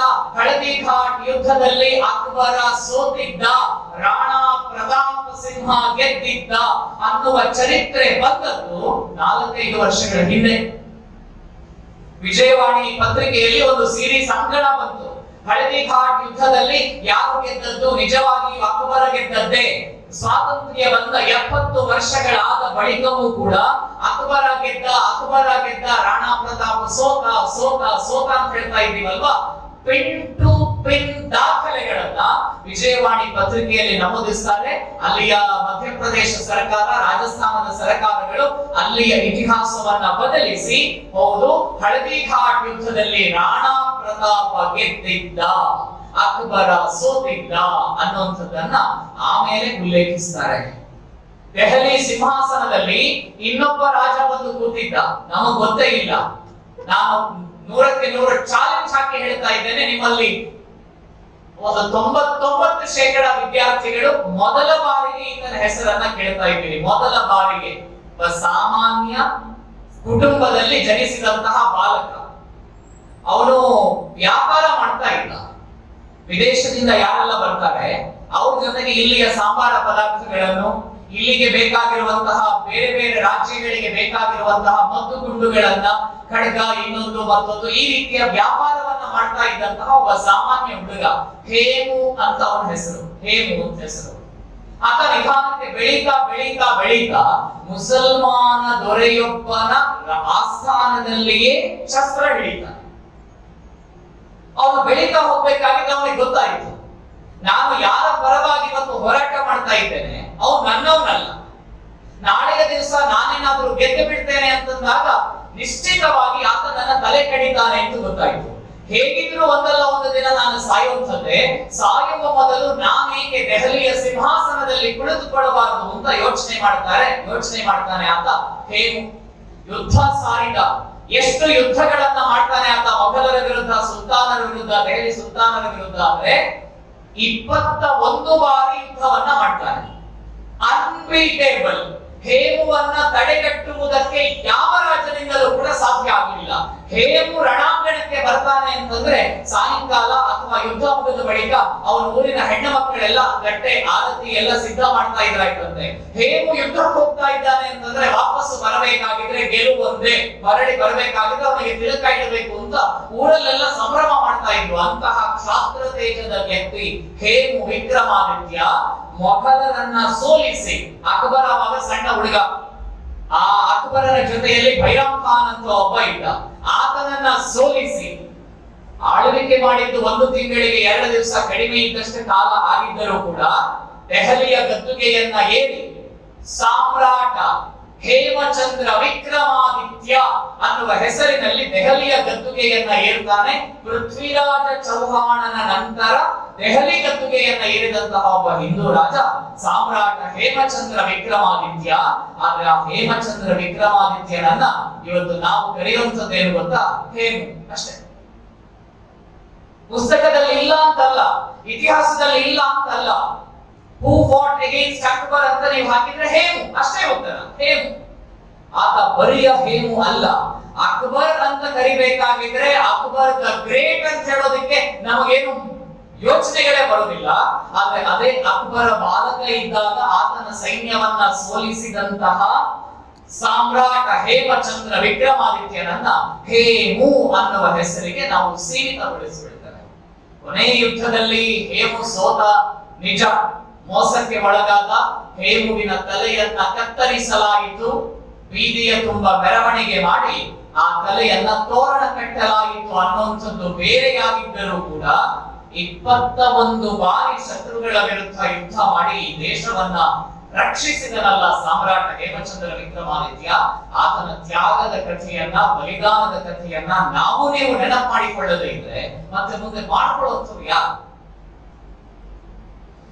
ಒಂದು ಕಡೆ ರಾಣಾ ಪ್ರತಾಪ್ ಸಿಂಹ, ಇನ್ನೊಂದು ಕಡೆ ಹೇಮಚಂದ್ರ ವಿಕ್ರಮಾದಿತ್ಯ. ಇವರಿಬ್ಬರ ಬಲಶಾಲಿತನದಿಂದ ಭಾರತೀಯ ಜನಗಳಲ್ಲಿ, ಜನಸಾಮಾನ್ಯರಲ್ಲಿ ಒಂದು ಹೊಸ ಯೋಚನೆಗಳು ಬಂದಿತ್ತು, ಒಂದು ಹೊಸ ಆಸೆ ಉತ್ಪಾದನೆ ಆಗಿತ್ತು. ಹೌದು, ನಾವು ಭಾರತಕ್ಕೊಂದು ಸ್ವಾತಂತ್ರ್ಯವನ್ನ ತಂದುಕೊಡುತ್ತೇವೆ, ಈ ದೇಶದ ಮೇಲೆ ಆಕ್ರಮಣವನ್ನ ಮಾಡುವ ಎಲ್ಲ ವಿದೇಶಿಗರನ್ನ ಒದ್ದೋಡಿಸ್ತೇವೆ ಅನ್ನೋ ಯೋಚನೆ ಏನೋ ಬಂದಿತ್ತು. ಆದ್ರೆ ಆವಾಗ ಬಂದವನೇ ಔರಂಗಜೇಬ. ಶಹಜಹಾನ್ನ ಬಗ್ಗೆ ನಿಮ್ಗೆಲ್ಲರಿಗೂ ಕೂಡ ಗೊತ್ತಿದೆ. ಜಹಾಂಗೀರ್ ಶಹಜಹಾನ್ನ ಬಗ್ಗೆ ಪ್ರಯಾಗ, ಅಲಹಾಬಾದ್ ಅಂತ ಇವತ್ತು ಕರೀತಾರೆ. ಆ ಪ್ರಯಾಗದಲ್ಲಿ ಪ್ರತಿಯೊಬ್ಬ ಹಿಂದೂವು ಕೂಡ ತನ್ನ ಕುಟುಂಬದ ಯಾರೋ ಒಬ್ಬ ವ್ಯಕ್ತಿ ಸತ್ತಾಗ ಪ್ರಯಾಗದಲ್ಲಿ ಹೋಗಿ ಅವರಿಗೆ ಮುಕ್ತಿಯನ್ನ ಕರುಣಿಸುವಂತಹ ಒಂದು ಕಲ್ಪನೆ ಇದೆ. ಹೇಗೆ ಇಲ್ಲಿ ಉಪ್ಪಿನಂಗಡಿಗೆ ಹೋಗ್ತಾರೆ, ಕಾಶಿಗೆ ಹೋಗ್ತಾರೆ, ಅದೇ ರೀತಿಯಲ್ಲಿ ಪ್ರಯಾಗಕ್ಕೆ ಹೋದ್ರೆ ತ್ರಿವೇಣಿ ಸಂಗಮದಲ್ಲಿ ಅವರ ಅಸ್ಥಿಯನ್ನ ವಿಸರ್ಜನೆ ಮಾಡಿದ್ರೆ ಅವರಿಗೆ ಪುಣ್ಯ ಸಿಗತ್ತೆ. ಆ ದೇವಪ್ರಯಾಗದಲ್ಲಿ ಒಂದು ವಿಶಾಲವಾದ ವಟವೃಕ್ಷ ಇತ್ತಂತೆ, ವಿಶಾಲವಾದ ವೃಕ್ಷ. ಆ ವೃಕ್ಷಕ್ಕೆ ಕಾದ ಸೀಸವನ್ನ ಸುರಿತಾನೆ, ಮರವನ್ನ ಕತ್ತರಿಸ್ತಾನೆ ಜಹಾಂಗೀರ್. ಕತ್ತರಿಸಿದ ಬಳಿಕ ಅದರ ಬೇರುಗಳಿಗೆ ಕಾದ ಸೀಸವನ್ನ ಸುರಿತಾನೆ. ಅಂದ್ರೆ ಆ ಮರ ಮತ್ತೆ ಎದ್ದು ಬರಬಾರದು ಅಂತ. ಸೀಸ ಹಾಕಿದ ಜಹಾಂಗೀರ್ ಏನೋ ಹೋದ, ಅವನ ಸೈನಿಕರೇನೋ ಹೋದ್ರು. ಆದ್ರೆ 2-3 ಮಳೆಗಾಲಗಳು ಕಳೆದ ನಂತರ ಅದೇ ಜಾಗದಲ್ಲಿ ಮತ್ತೆ ಆ ವಟವೃಕ್ಷ ನಿಧಾನಕ್ಕೆ ಚಿಗುರೊಡೆದಿತ್ತಂತೆ. ಆಮೇಲೆ ಅದನ್ನ ಏನು ಮಾಡೋದಕ್ಕೆ ಸಾಧ್ಯ ಆಗಿಲ್ಲ. ಇದು ಭಾರತೀಯ ಪರಂಪರೆ, ಇದು ಭಾರತೀಯ ಕ್ಷಾತ್ರ ಪರಂಪರೆ. ಯಾರೆಲ್ಲ ಆಕ್ರಮಣವನ್ನ ಮಾಡಬೇಕು ಅಂತ ಬಂದಿದ್ದಾರೆ ಅವರೆಲ್ಲರೂ ಕೂಡ ಪೆಟ್ಟು ತಿಂದು ವಾಪಸ್ ಹೋಗಿದ್ದಾರೆ. ನಿಮಗೆಲ್ಲ ಖಿಲ್ಜಿಯ ಕಥೆ ಗೊತ್ತಿದೆ. ಸಿನಿಮಾದಲ್ಲೆಲ್ಲ ಅದನ್ನ ವೈಭವೀಕರಿಸಿ ಏನೋ ಮಾಡ್ತಾರೆ. ಖಿಲ್ಜಿಯ ಕಥೆ ಗೊತ್ತಿರಬೇಕು. ಖಿಲ್ಜಿಯನ್ನ ಒಂದು ಬಾರಿ ರತನ್ ಸಿಂಗ್ ಸೋಲಿಸ್ತಾನೆ, ಇನ್ನೊಬ್ಬ ಅನಾಮಧೇಯ ಭಾರತೀಯ ರಾಜನು ಕೂಡ ಖಿಲ್ಜಿಯನ್ನ ಸೋಲಿಸ್ತಾನೆ. ಅಲ್ಲಾವುದ್ದೀನ್ ಖಿಲ್ಜಿ, ಮೊದಲಿಗೆ ಜಲಾಲುದ್ದೀನ್ ಖಿಲ್ಜಿ, ಎರಡನೆಯದಾಗಿ ಅಲ್ಲಾವುದ್ದೀನ್ ಖಿಲ್ಜಿಯನ್ನ ಸೋಲಿಸಿದಂತಹ ಹಮ್ಮೀರ ಸಿಂಹ ಚೌಹಾಣ್ ಅನ್ನುವ ರಾಜನನ್ನ ನಾವು ಇತಿಹಾಸದಲ್ಲಿ ಓದಲೇ ಇಲ್ಲ. ಯಾಕೆಂದ್ರೆ ನಾವು ಖಿಲ್ಜಿಯನ್ನ ವೈಭವೀಕರಣ ಮಾಡಬೇಕಾಗಿತ್ತು. ಅವನು ಬರ್ಬೇಕಾಗಿದ್ರೆ ಹೋ ಹೋ ಹೋ ಅಂತ ಹೇಳಬೇಕಾಗಿತ್ತು. ಆತನಿಗೆ ಹೋ ಹೋ ಹೋ ಅಂತ ಹೇಳಬೇಕಾಗಿದ್ರೆ ಹಮ್ಮೀರ ಸಿಂಹ ಚೌಹಾಣನಿಗೆ ಹೇಗೆ ಜೈಕಾರ ಹೇಳೋದಿಕ್ಕೆ ಸಾಧ್ಯ? ಹಕೀಂ ಖಾನ್ ಅನ್ನುವ ಆತನ ಸೇನಾ ನಾಯಕನನ್ನ ಸಾಯಿಸಿ ಖಿಲ್ಜಿಯನ್ನ ಗಡಿಯ ಆಚೆಗೆ ಓಡಿಸಿದಂತಹ ಉದಾಹರಣೆಯು ಕೂಡ ಇದೇ ನೆಲದಲ್ಲಿದೆ, ಇದೇ ದೇಶದಲ್ಲಿದೆ. ಔರಂಗಜೇಬ ಮೊಘಲ್ ಪ್ರಶಾಸನವನ್ನ ಏರಿದ ನಂತರ ಈ ದೇಶದಲ್ಲಿ 2ನೆಯ ಸ್ವಾತಂತ್ರ್ಯ ಹೋರಾಟ ಆರಂಭ ಆಯಿತು. ಅದು ಸುಮಾರು 1650ನೆಯ ವರ್ಷದ ನಂತರ. ಹೊತ್ತಿಗಾಗಲೇ ಈ ಬ್ರಿಟಿಷರು, ಫ್ರೆಂಚರು, ಡಚ್ಚರು, ಪೋರ್ಚುಗೀಸರೆಲ್ಲ ನಿಧಾನಕ್ಕೆ ಭಾರತದಲ್ಲಿ ಏನಿದೆ ಅಂತ ನೋಡೋದಕ್ಕೆ ಶುರು ಮಾಡ್ತಾ ಇದ್ದಾಯಿತು. ಏನಿದೆ ಈ ದೇಶದಲ್ಲಿ ಅಂತ ಹುಡುಕಾಡಿಕೊಂಡು ಬರುವ ಪ್ರಯತ್ನವನ್ನ ಈ 4 ಮಂದಿ ಮಾಡುವಂತಹ ವ್ಯವಸ್ಥೆಗಳು ನಡೀತಾ ಇದ್ದ ಕಾಲಘಟ್ಟದಲ್ಲಿಯೇ ಔರಂಗಜೇಬನ ಇತಿಹಾಸ ಶುರುವಾಯಿತು. ಔರಂಗಜೇಬರ ವಿರುದ್ಧ ಹೋರಾಟ ಮಾಡಿದಂತಹ ಮಹಾರಾಜ ನಮ್ಗೆಲ್ಲರಿಗೂ ಕೂಡ ಗೊತ್ತಿದೆ. ಮೊನ್ನೆ ಫೆಬ್ರವರಿ 19ನೇ ತಾರೀಕಿಗೆ ಇಡೀ ದೇಶದಲ್ಲಿ ಆತನ ಜಯಂತಿಯನ್ನ ಆಚರಣೆ ಮಾಡಿದ್ದೇವೆ. ಶಿವಛತ್ರಪತಿ ರಾಜ ಶಿವಾಜಿ ಮಹಾರಾಜ. ಶಿವಾಜಿ ಮಹಾರಾಜರ ಔರಂಗಜೇಬರ ವಿರುದ್ಧ ಹೋರಾಟವನ್ನ ಮಾಡ್ತಾರೆ. ಹೈಂದವಿ ಸ್ವರಾಜ್ಯವನ್ನ ಸ್ಥಾಪನೆ ಮಾಡ್ತಾರೆ. ಬುಂದೇಲಖಂಡ ಅಂತ ಒಂದು ಪುಟ್ಟ ರಾಜ್ಯ ಬುಂದೇಲಖಂಡ. ಆ ಬುಂದೇಲಖಂಡ ಅನ್ನುವ ಪುಟ್ಟ ರಾಜ್ಯದಲ್ಲೊಬ್ಬ ಸೈನಿಕ ಇದ್ದ, ಯುವರಾಜ ಇದ್ದ, ಛತ್ರಸಾಲ ಅಂತ ಆತನ ಹೆಸರು. ಅವನು ಒಟ್ಟು ಬದುಕಿದ್ದು 82ರಿಂದ 84 ವರ್ಷ. 84 ವರ್ಷ ಆತ ಬದುಕಿದ್ದು. ಆತ ಯುದ್ಧರಂಗಕ್ಕೆ ಇಳಿಬೇಕಾಗಿದ್ರೆ ಅವನ ವಯಸ್ಸು 14. ಅವನು ಯುದ್ಧರಂಗದಿಂದ ರಿಟೈರ್ಮೆಂಟ್ ಅನ್ನ ತಗೊಂಡದ್ದು 70 ವರ್ಷ ಆದ ಮೇಲೆ. 14ನೇ ವಯಸ್ಸಿಗೆ ಯುದ್ಧ ಭೂಮಿಗೆ ಇಳಿದಂತಹ ರಾಜ ಛತ್ರಸಾಲ ಯುದ್ಧ ಭೂಮಿಯಿಂದ ವಾಪಸ್ ಹೋದದ್ದು 84ನೇ ವಯಸ್ಸಿನಲ್ಲಿ. 70 ವರ್ಷಗಳ ಕಾಲ ನಿರಂತರವಾಗಿ ಮೊಘಲರ ವಿರುದ್ಧ ಹೋರಾಟವನ್ನ ಮಾಡಿ ಬುಂದೇಲಖಂಡವನ್ನ ರಕ್ಷಣೆ ಮಾಡಿದಂತಹ ಆ ಅಜೇಯ ರಾಜ ಛತ್ರಸಾಲನನ್ನ ನಾವು ಎಷ್ಟು ಬೇಗ ಮರೆತು ಬಿಟ್ಟಿದ್ದೇವೆ ಅಂತ ನೋಡಿ. ನಾವು ಯಾವತ್ತಾದ್ರೂ ಛತ್ರಸಾಲನ ಹೆಸರನ್ನ SSLC ತನಕ ಓದಿದೀವ?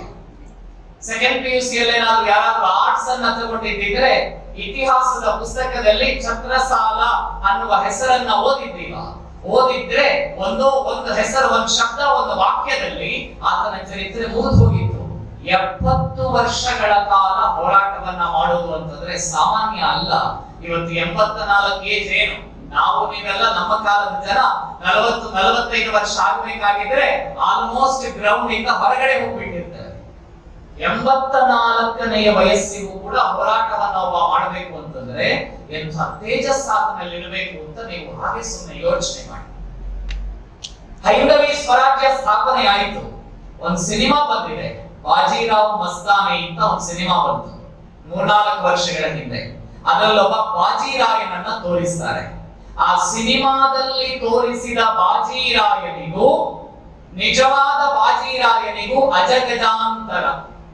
ಸಿನಿಮಾದಲ್ಲಿ ತೋರಿಸುವಂತಹ ಬಾಜಿರಾಯ ಮಸ್ತಾನಿ ಹಿಂದೆ ಹೋಗ್ತಾನೆ, ನಿಜವಾದ ಬಾಜಿರಾಯ ಯುದ್ಧದ ಹಿಂದೆ ಹೋಗ್ತಾನೆ. 19 ಯುದ್ಧಗಳನ್ನ ಗೆದ್ದಂತಹ ಅಜೇಯ ಚಕ್ರವರ್ತಿ ಬಾಜಿರಾಯ. ಮರಾಠ ಸಂಸ್ಥಾನ ಸೀಮಿತವಾಗಿದ್ದದ್ದು ದಕ್ಷಿಣಕ್ಕೆ. ದಕ್ಷಿಣದಲ್ಲಿ ಸೀಮಿತವಾಗಿದ್ದ ಮರಾಠ ಸಂಸ್ಥಾನವನ್ನ ಇವತ್ತಿನ ಪಾಕಿಸ್ತಾನದ ಲಾಹೋರ್ನ ಗಡಿಯವರೆಗೆ ವಿಸ್ತರಿಸಿದಂತಹ ನಾಯಕ ಬಾಜಿರಾಯ. ಪಂಜಾಬಿನಲ್ಲಿ ಆಳುತ್ತಿದ್ದ ಸಿಖ್ಖರಿಗೆ ಶಕ್ತಿಯನ್ನ ಕೊಟ್ಟು ನೀವು ಯುದ್ಧ ಮಾಡಿ, ನಿಮ್ಮ ಹಿಂದೆ ಮರಾಠ ಸಾಮ್ರಾಜ್ಯ ಯಾವತ್ತೂ ಇರುತ್ತೆ ಅಂತ ಪಂಜಾಬಿಗೆ ಸಂದೇಶವನ್ನ ಕೊಟ್ಟವನು ಬಾಜಿರಾಯ. ರಜಪೂತ ಜಾಟ ದೊರೆಗಳ ಬಳಿಯಲ್ಲಿ ಹೋಗಿ ನಿಮಗೆ ಯಾವ ಸಹಕಾರ ಬೇಕು, ಮರಾಠ ಸಾಮ್ರಾಜ್ಯ ನಿಮ್ಮ ಜೊತೆಯಲ್ಲಿದೆ, ಹೋರಾಡಿ ನೀವು ಶತ್ರುಗಳ ವಿರುದ್ಧ ಅಂತ ಪ್ರೇರಣೆಯನ್ನ ಕೊಟ್ಟವನು ಬಾಜಿರಾಯ. ಒಂದು ವೇಳೆ ಅದೇ ಬಾಜಿರಾಯ ಏನಾದ್ರೂ ಇನ್ನೂ ಒಂದು 20 ವರ್ಷಗಳ ಕಾಲ ಬದುಕ್ತಾ ಇದ್ದಿದ್ರೆ 1700ರ ಹೊತ್ತಿನಲ್ಲಿಯೇ ಭಾರತಕ್ಕೆ ಸ್ವಾತಂತ್ರ್ಯ ಬರ್ತಾ ಇತ್ತು. 1700ರ ಹೊತ್ತಿನಲ್ಲಿಯೇ ಭಾರತಕ್ಕೆ ಸ್ವಾತಂತ್ರ್ಯ ಬರ್ತಾ ಇತ್ತು. 857, 947 ಈ ಇಸವಿಗಳೆಲ್ಲ ಇತಿಹಾಸದ ಪುಸ್ತಕದಲ್ಲಿ ಕಾಣೋದಕ್ಕೆ ಅಗತ್ಯವೇ ಇರಲಿಲ್ಲ. ದುರ್ದೈವವಶಾತ್ ಬಾಜಿರಾಯ ಬದುಕನ್ನ ಕಳ್ಕೊಳ್ತಾನಷ್ಟೇ. ಸಿನಿಮಾದಲ್ಲಿ ಬಾಜಿರಾಯ ಮಸ್ತಾನಿಯನ್ನ ನೋಡಬೇಕಾಗಿದ್ರೆ ಇದೊಂದು ಪ್ರೇಮಲೋಕ ಸೃಷ್ಟಿಯಾಗಿದೆ. ಇವರೊಂದು ಡ್ಯುಯೆಟ್ ಹಾಡಾಡ್ತಾರೆ. ಬಾಜಿರಾಯ ಅಂತಂದ್ರೆ ಇಷ್ಟೇ ಅಂತ ನಾವು ಯೋಚನೆ ಮಾಡ್ತೀವಲ್ಲ, ಬಾಜಿರಾಯನ 2ನೆಯ ಇತಿಹಾಸ ಇದುವೆ. 19 ಯುದ್ಧಗಳನ್ನ ಗೆದ್ದಂತಹ ಅಜೇಯ ರಾಜ ಬಾಜಿರಾಯ ಪೇಶ್ವಾ. ಆ ಬಾಜಿರಾವ್ ಪೇಶ್ವಾ ಬಗ್ಗೆ ನಾವು ಸಿನಿಮಾದಲ್ಲಿ ನೋಡುವಂತಹ ಚಿತ್ರಣವನ್ನೇ ತಲೆಯ ಒಳಗಡೆ ತುಂಬಿಟ್ಟುಕೊಂಡಿದ್ರೆ ನಿಜ ಇತಿಹಾಸವನ್ನ ತುಂಬಿಕೊಳ್ಳುವಂಥದ್ದು ಯಾವಾಗ? 1757ರ ತರುವಾಯ 3ನೇ ಸಂಗ್ರಾಮ ಈ ದೇಶದಲ್ಲಿ ಶುರುವಾಯಿತು. 100 ವರ್ಷಗಳ ಕಾಲಕ್ಕೆ ಅದು ಅದು ಬಂಗಾಳವನ್ನ ಆಳ್ತಾ ಇದ್ದಂತಹ ಸಿರಾಜುದ್ದೌಲನನ್ನ ರಾಬರ್ಟ್ ಕ್ಲೈವ್ನ ಕೆಲವೇ ಕೆಲವು ಸೈನಿಕರು ವಶಪಡಿಸಿಕೊಳ್ತಾರೆ. ಅಲ್ಲಿಯವರೆಗೆ ಇಸ್ಲಾಂ ಸಾರಥ್ಯದಲ್ಲಿ ಇದ್ದಂತಹ ಭಾರತದ ಪ್ರಭುತ್ವ ನಿಧಾನಕ್ಕೆ ಬ್ರಿಟಿಷ್, ಪೋರ್ಚುಗೀಸ್, ಡಚ್, ಫ್ರೆಂಚರ ಕೈ ಹೋಗ್ತದೆ. ಯಾರು ಜಾಸ್ತಿ ಡ್ಯಾಮೇಜ್ ಮಾಡಿದ್ದಾರೆ, ಯಾರು ಕಡಿಮೆ ಡ್ಯಾಮೇಜ್ ಮಾಡಿದ್ದಾರೆ ಅನ್ನುವುದು ವಿಚಾರ ಅಲ್ಲ.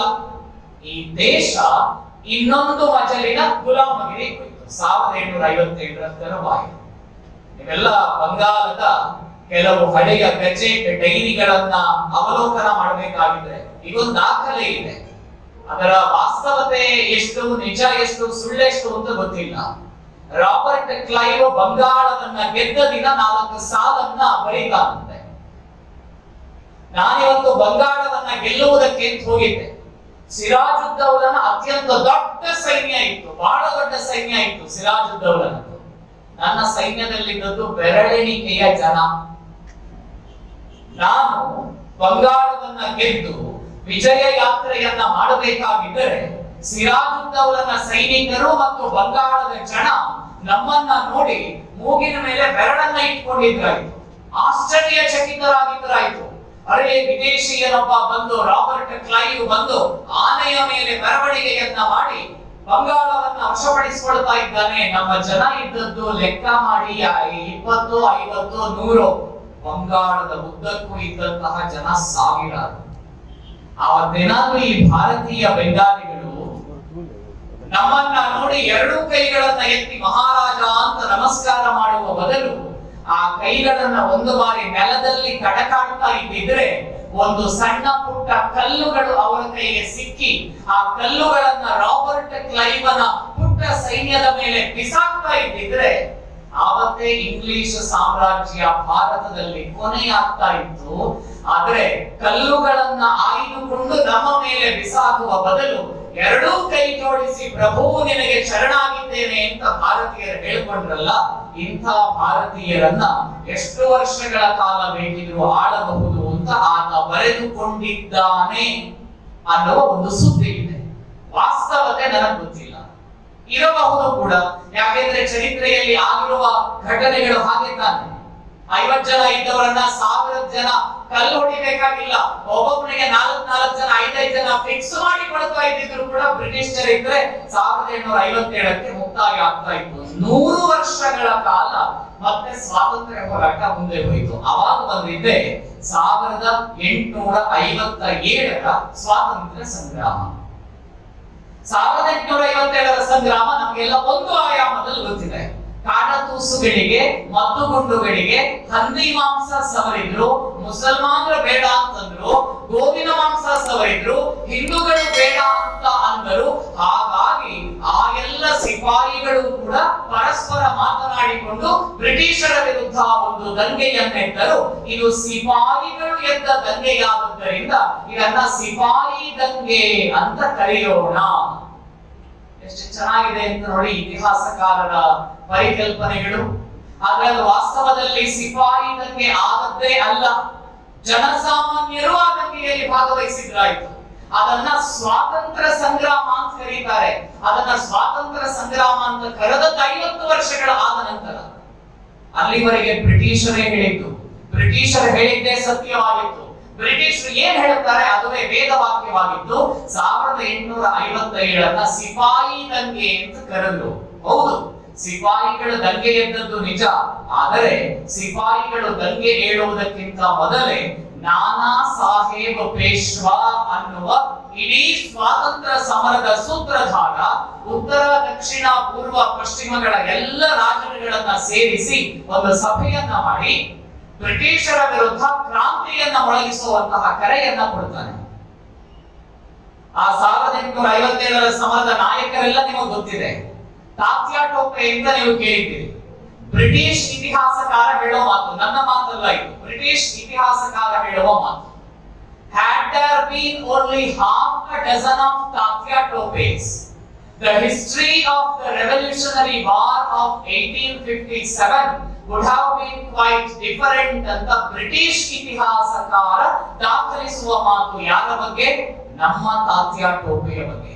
ಒಂದು ವೇಳೆ 1857ರ ಸಂಗ್ರಾಮದ ಸಂದರ್ಭದಲ್ಲಿ ಅರ್ಧ ಡಜನ್ 6 ಜನ ತಾತ್ಯಾ ಟೋಪೆಯಂದಿರು ಇರ್ತಾ ಇದ್ದಿದ್ರೆ 1857ಕ್ಕೆ ಬ್ರಿಟಿಷರ ಇತಿಹಾಸ ಮುಗಿದು ಬಿಡ್ತಾ ಇತ್ತು.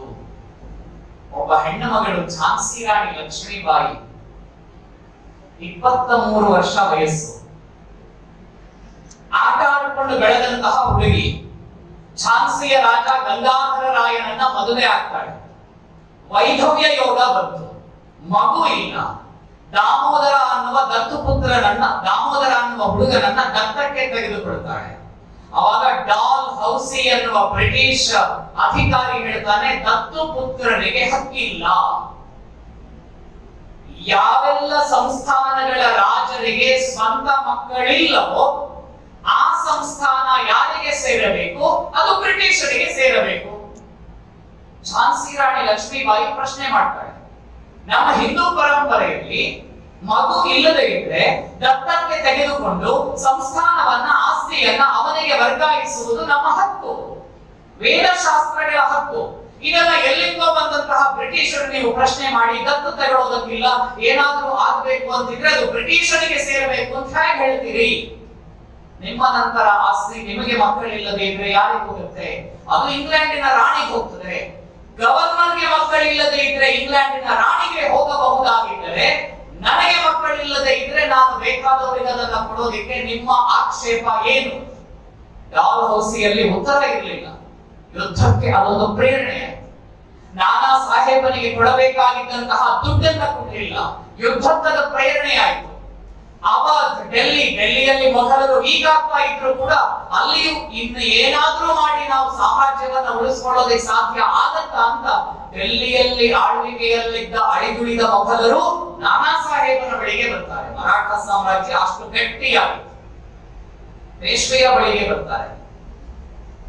ಮಂಗಲ್ ಪಾಂಡೆಯ ಕಥೆಯನ್ನ ನೀವೆಲ್ಲ ಕೇಳಿದ್ದೀರಿ.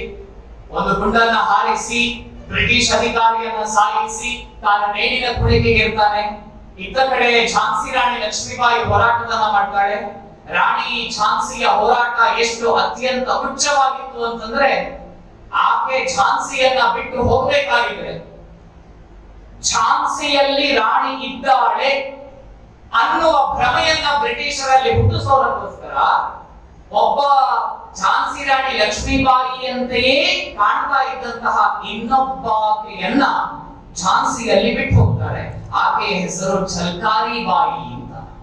ಝಲ್ಕಾರಿ ಬಾಯಿ ಯುದ್ಧ ಮಾಡಬೇಕಾಗಿದ್ರೆ ಝಾನ್ಸಿ ರಾಣಿ ಲಕ್ಷ್ಮೀಬಾಯಿಯ ಮಹಿಳಾ ಸೇನೆಯನ್ನ ಮುನ್ನಡೆಸ್ತಾ ಇದ್ದಂಥವಳು ಝಲ್ಕಾರಿ ಬಾಯಿ.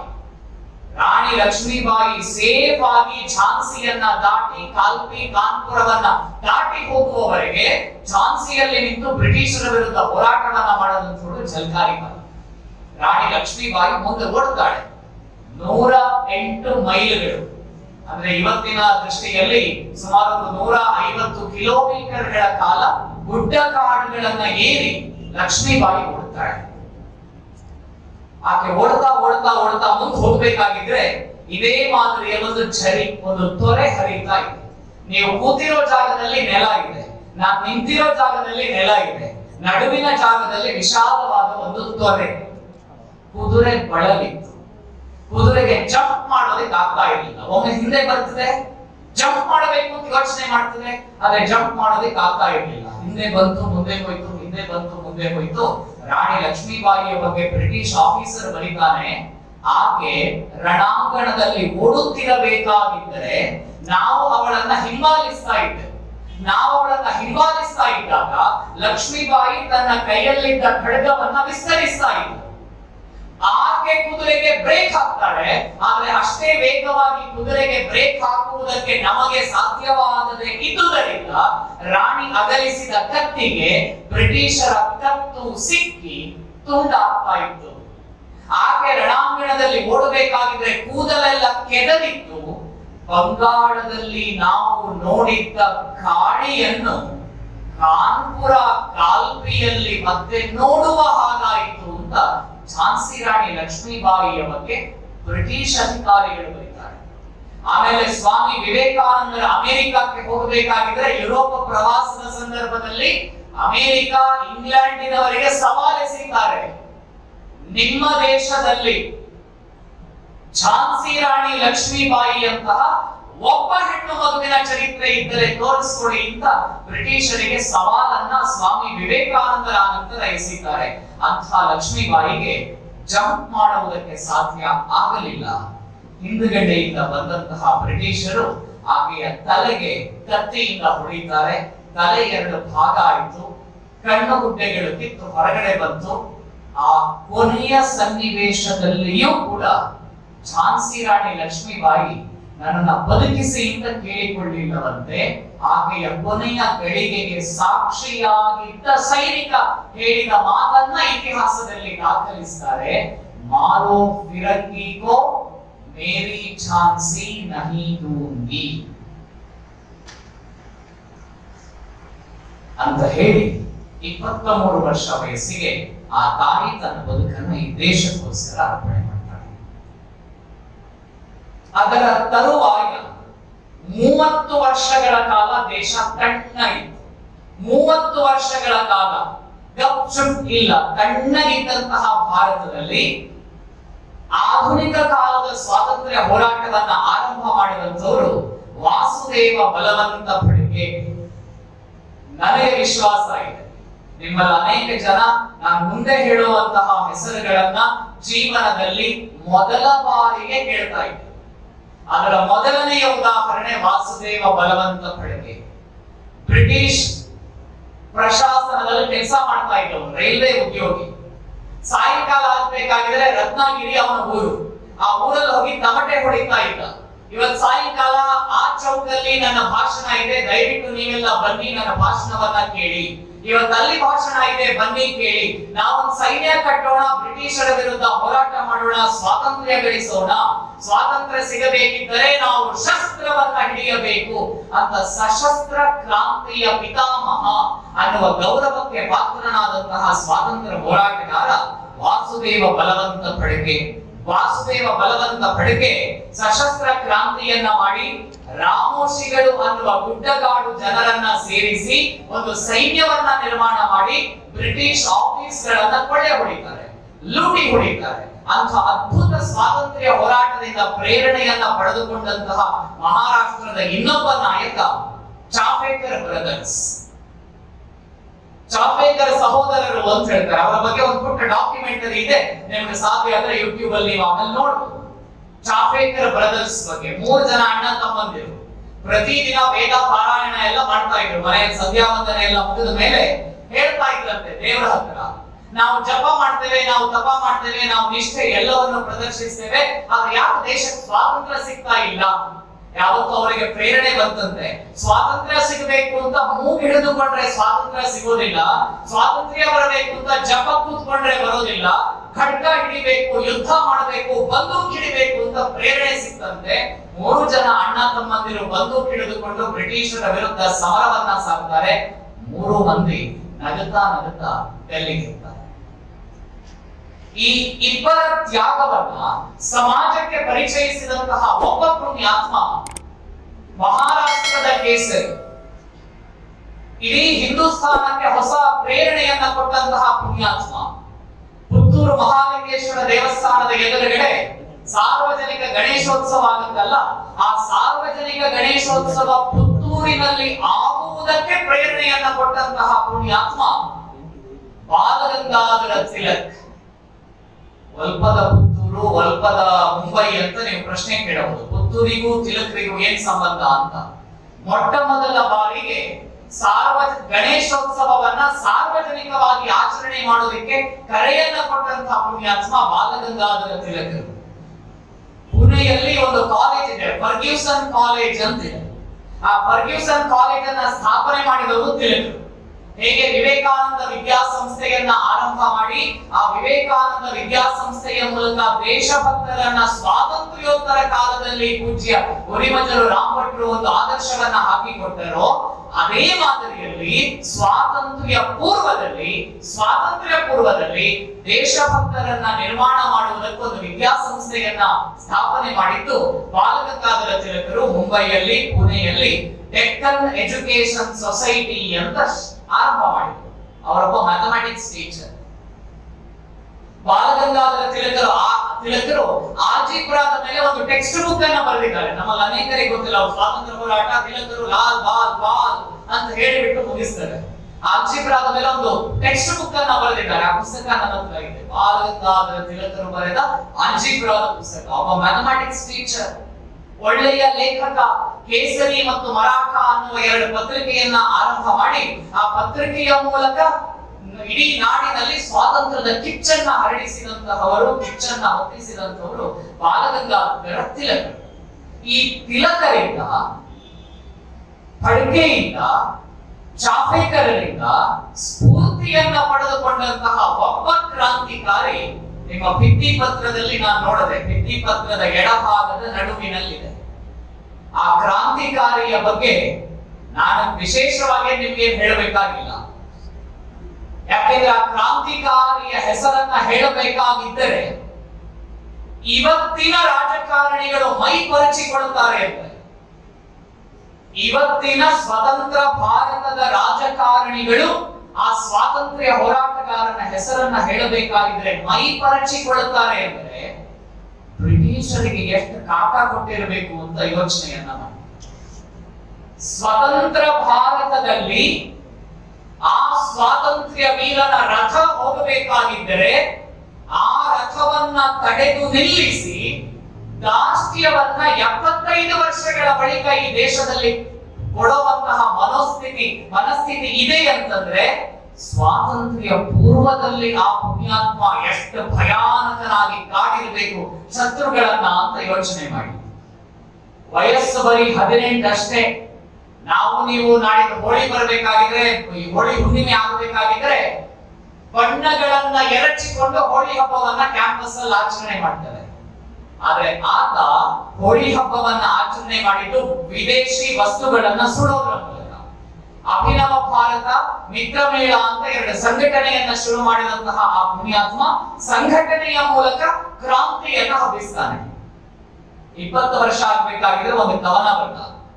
ಆ ಕವನ ಸಂಸ್ಕೃತ ಮತ್ತು ಮರಾಠಿ ಸಾಹಿತ್ಯದಲ್ಲಿದೆ. ಇವತ್ತಿಗೂ ಮರಾಠಿಯಲ್ಲಿ ದೇಶಭಕ್ತಿ ಗೀತೆಯನ್ನ ಬರೆಯಬೇಕಾಗಿದ್ದರೆ ಪ್ರತಿಯೊಬ್ಬ ಮರಾಠಿ ಸಾಹಿತಿಯು ಒಂದು ಬಾರಿ ಆತನನ್ನ ನೆನಪು ಮಾಡಿಕೊಳ್ಳುತ್ತಾರೆ.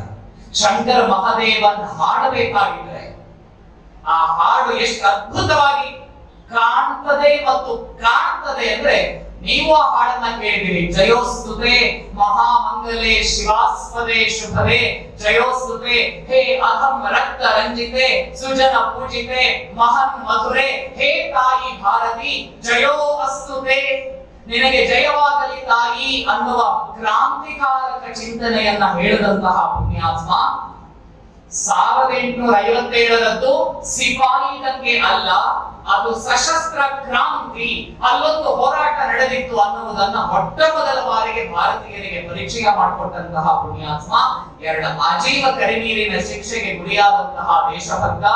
ಅಂಡಮಾನಿನಲ್ಲಿ ಕೈಗಳಿಗೆ ಕೋಳ ಹಾಕಿದಾಗ ಆ ಕೋಳಕ್ಕೆ ತೊಡಿಸಿದ್ದ ಮೊಳೆಯ ಆಧಾರದಲ್ಲಿ ಜೈಲಿನ ಗೋಡೆಗಳ ಮೇಲೆ 10,000 ದೇಶಭಕ್ತಿಯ ಸಾಲುಗಳನ್ನ ಬರೆದಂತಹ ಪುಣ್ಯಾತ್ಮ ವೀರ ವಿನಾಯಕ ದಾಮೋದರ ಸಾವರ್ಕರ್ ಅಂತ ಅವರ ಹೆಸರು. ವೀರ ಸಾವರ್ಕರ್ ಅಂತ ಕರೀತಾರೆ.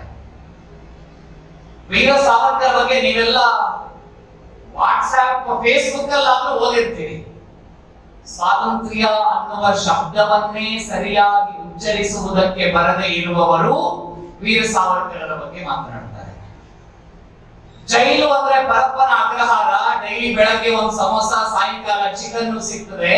ಜೈಲು ಅಂದ್ರೆ ಹಾಗೆ ಅಂತ ತಿಳಿದುಕೊಂಡವರು ವೀರ ಸಾವರ್ಕರ್ ಬಗ್ಗೆ ಮಾತನಾಡ್ತಾರೆ. ಈ ದೇಶದ ಟೆಕ್ಸ್ಟ್ ಬುಕ್ ಅಲ್ಲಿ ನಂಬರ್ 2 ಸ್ವಾತಂತ್ರ್ಯ ಹೋರಾಟಗಾರನ ಹೆಸರಿದೆ. ಟೆಕ್ಸ್ಟ್ ಪುಸ್ತಕದಲ್ಲಿ ಸ್ವಾತಂತ್ರ್ಯ ಹೋರಾಟಗಾರರ ಯಾದಿಯಲ್ಲಿ ನಂಬರ್ 2.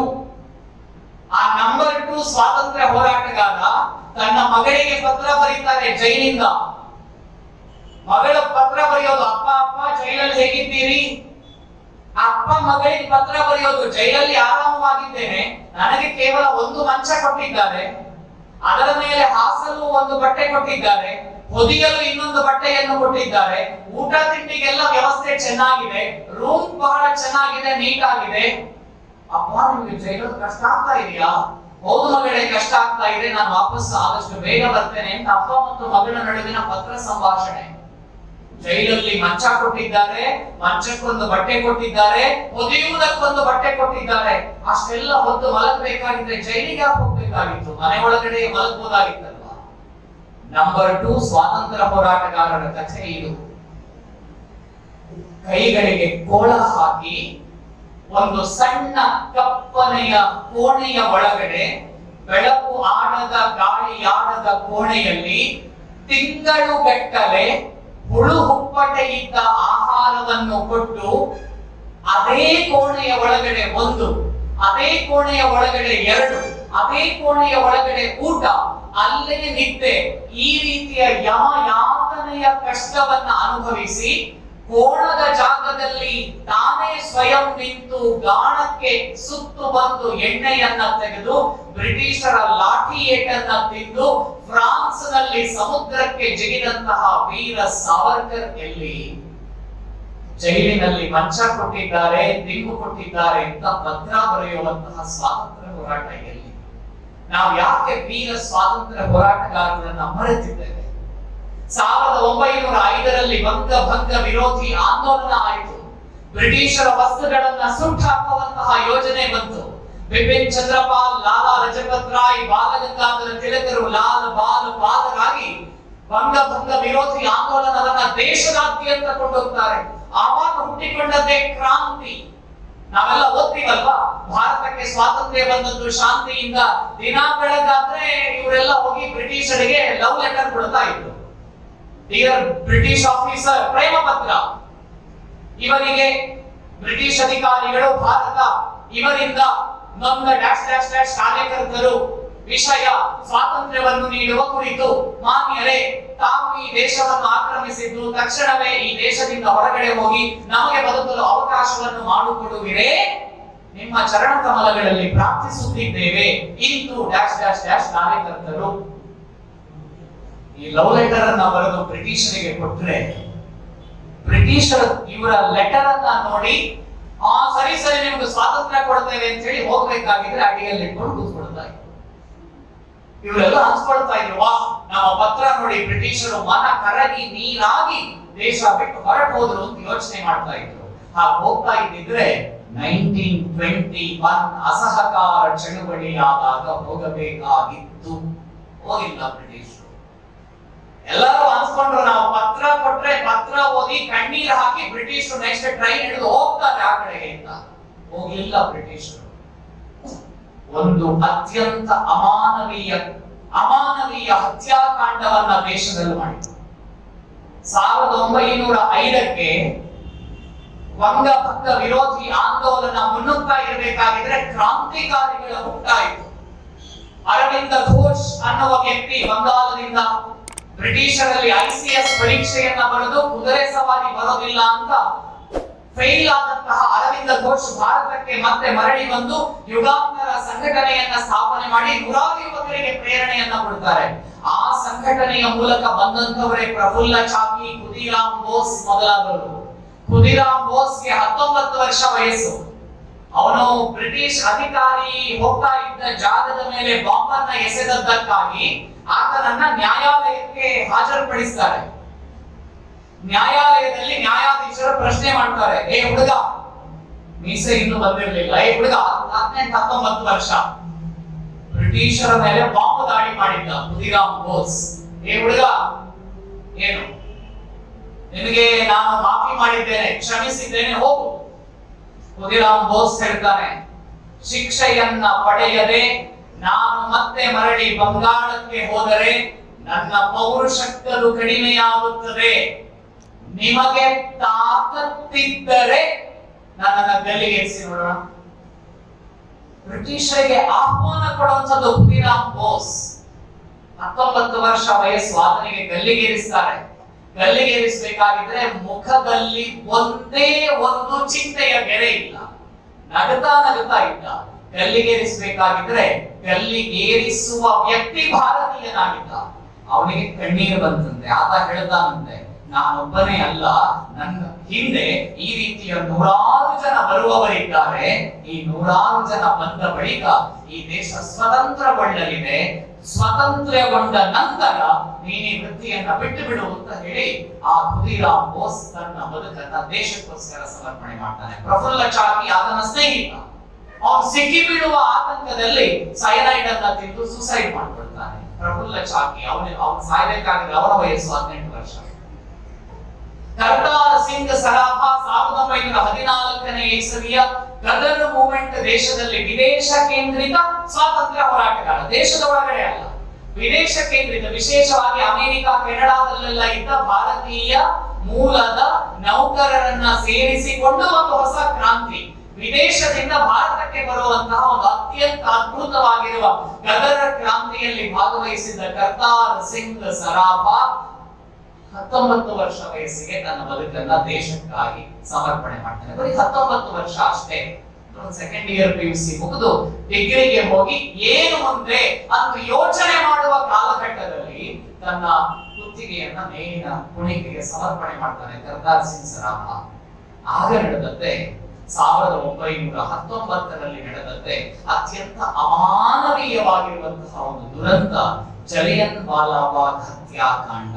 ನಿಮ್ಗೆಲ್ಲರಿಗೂ ಕೂಡ ಗೊತ್ತಿದೆ ಜಲಿಯನ್ ವಾಲಾಬಾಗ್ ಹತ್ಯಾಕಾಂಡ.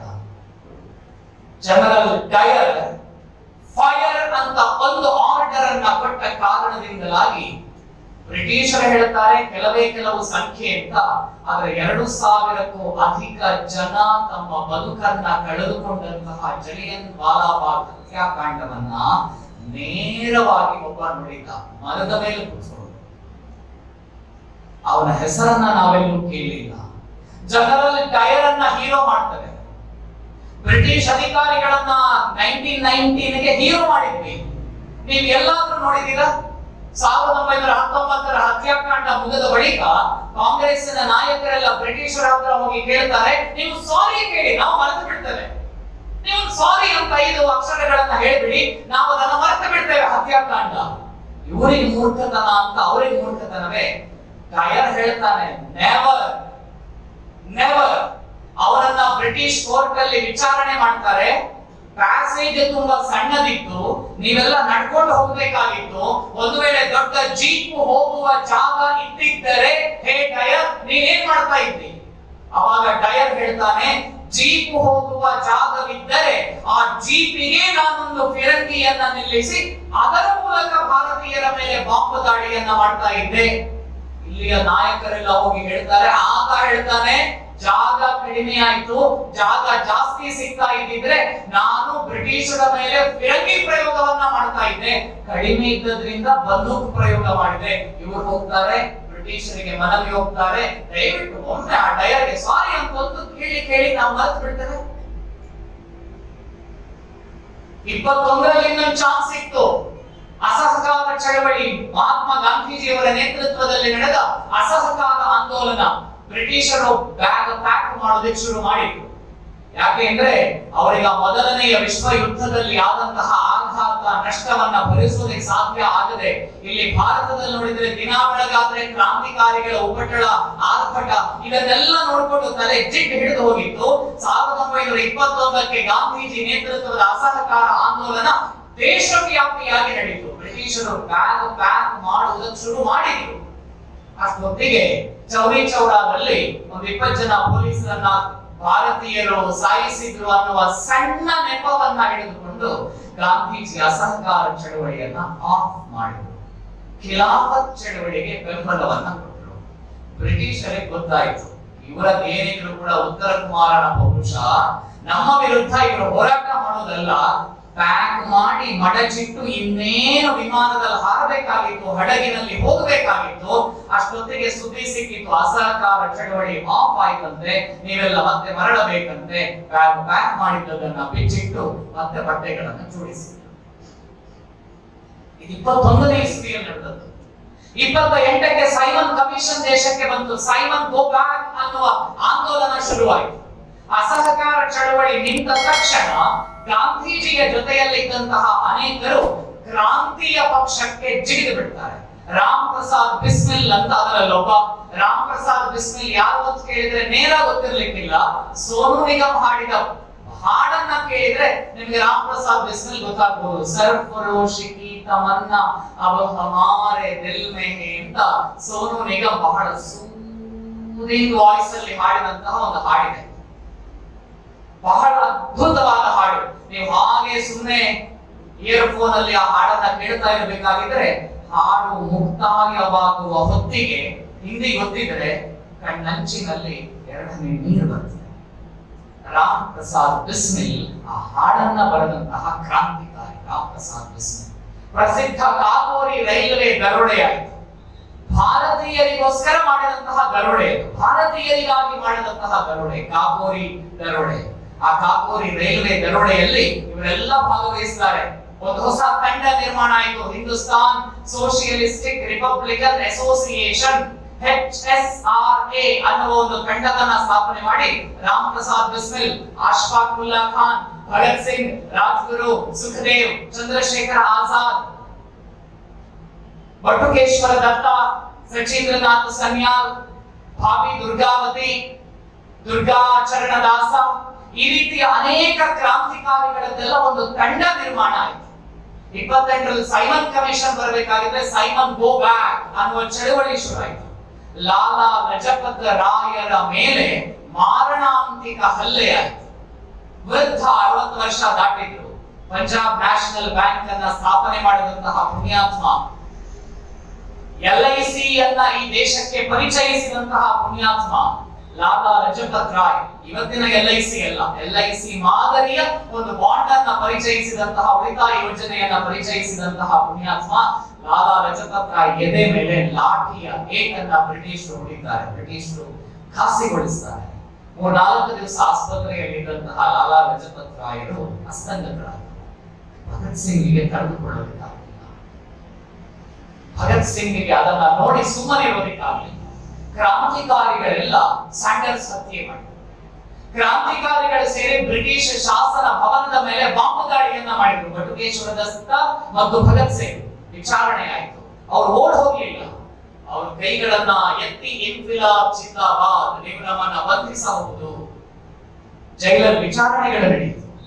ನೀವು ನನ್ನನ್ನ ಕಲ್ಲಿಗೇರಿಸಿದರೆ, ನನ್ನನ್ನ ಸಾಯಿಸಿದ ಬಳಿಕ ಸುಟ್ಟರೆ ಗಾಳಿಯಲ್ಲಿ ನಾನು ಮತ್ತೆ ಹುಟ್ಟಿ ಬರುತ್ತೇನೆ. ಭಗತ್ ಸಿಂಗ್ ಹೇಳುವ ಮಾತು. ನೀವು ನನ್ನನ್ನ ಹೂತು ಹಾಕಿದರೆ ಮಣ್ಣಿನಿಂದ ಮತ್ತೆ ಚಿಗುರೊಡೆದು ಭಗತ್ ಸಿಂಗ್ ಬರುತ್ತಾನೆ. ನೀವು ನನ್ನನ್ನ ಯಾವ ರೂಪದಲ್ಲಾದರೂ ಸಾಯಿಸಿ ಈ ಭಗತ್ ಸಿಂಗ್ ಮತ್ತೆ ಮತ್ತೆ ಮತ್ತೆ ಮತ್ತೆ ದೇಶಕ್ಕಾಗಿ ಹುಟ್ಟಿ ಬರುತ್ತಾನೆ. ಭಗತ್ ಸಿಂಗ್ ಮಾತನ್ನ ಕೇಳಿದ ನಂತರ ದೇಶವಾಸಿಗಳ ಮನ ಕಲಕಿ ಹೋಯಿತು. ಅವಾಗ ಗಾಂಧಿ ಇರ್ವಿನ್ ಅಂತ ಒಂದು ಒಪ್ಪಂದ ಆಗ್ತಾ ಇತ್ತು. ದೇಶವಾಸಿಗಳು ಮಹಾತ್ಮ ಗಾಂಧೀಜಿಯ ಬಳಿಯಲ್ಲಿ ಹೋದರು. ಮಹಾತ್ಮರೇ, ನೀವು ಸಿಗ್ನೇಚರ್ ಮಾಡುವ ಮೊದಲು ಒಂದು ಕಂಡೀಷನ್ ಅನ್ನ ಹಾಕಬಹುದೇ? ಭಗತ್ ಸಿಂಗ್ ನನ್ನ ಬಿಡುಗಡೆಗೊಳಿಸುವಂತೆ. ಅನ್ಫಾರ್ಚುನೇಟ್ಲಿ ಈ ಶಬ್ದ ಪ್ರಯೋಗ ಕಾಂಗ್ರೆಸ್ ಪಾಳೆಯದಿಂದ ಆಯಿತು. ಯಾರು ಭಗತ್ ಸಿಂಗ್, ಯಾರು ರಾಜ್ಗುರು, ಯಾರು ಸುಖದೇವ್, ಯಾರು ಬಟುಕೇಶ್ವರ ದತ್ತ, ದೇ ಆರ್, ಅಂಡರ್ಲೈನ್ ಮಾಡ್ಕೊಳ್ಳಿ ಇದನ್ನ, ಕಾಂಗ್ರೆಸ್ ಆ ದೇಶಭಕ್ತರಿಗೆ ಕರೆದದ್ದು. ದೇ ಆರ್ ಮಿಸ್ಗೈಡೆಡ್ ಪೇಟ್ರಿಯಟ್ಸ್, ದಾರಿ ತಪ್ಪಿದ ದೇಶಭಕ್ತರು. ಯಾರ ದಾರಿ ತಪ್ಪಿದ ದೇಶಭಕ್ತರು? ಭಗತ್ ಸಿಂಗ್ ದಾರಿ ತಪ್ಪಿದ ದೇಶಭಕ್ತ, ಆಜಾದ್ ದಾರಿ ತಪ್ಪಿದ ದೇಶಭಕ್ತ, ಬಟುಕೇಶ್ವರ ದತ್ತ ದಾರಿ ತಪ್ಪಿದ ದೇಶಭಕ್ತ, ರಾಜ್ಗುರು ಸುಖದೇವ್ ದಾರಿ ತಪ್ಪಿದ ದೇಶಭಕ್ತರು. ದಾರಿ ತಪ್ಪಿದ ದೇಶಭಕ್ತರು ಅಂತ ಈ ದೇಶದ ಸ್ವಾತಂತ್ರ್ಯಕ್ಕಾಗಿ ಹೋರಾಡಿದವರನ್ನ ಅವಮಾನ ಮಾಡುವ ಕೆಲಸ ನಡೆಯಿತು. ಗಾಂಧಿ ಇರ್ವಿನ್ ಒಪ್ಪಂದ ಸಕ್ಸಸ್ ಆಯಿತು. ಗಾಂಧೀಜಿ ಯಾವುದೇ ಕಂಡೀಷನ್ ಅನ್ನು ಇಡಲಿಲ್ಲ. ಎಂಥ ದುರಂತಮಯ ಪರಿಸ್ಥಿತಿಗೆ ಬಂದು ಈ ದೇಶದ ಸ್ವಾತಂತ್ರ್ಯ ಹೋರಾಟ ನಿಂತು ಹೋಯ್ತು ಅಂತ ಯೋಚನೆ ಮಾಡಿ. ಒಂದು ವೇಳೆ ಭಗತ್ ಸಿಂಗ್ ಇರ್ತಾ ಇದ್ದಿದ್ರೆ ನೀವು ನೋಡ್ಲಿಕ್ಕೆ ಆಗ್ತಾ ಇತ್ತೋ ಗೊತ್ತಿಲ್ಲ, ನಾನಂತೂ ನೋಡ್ತಿದ್ದೆ.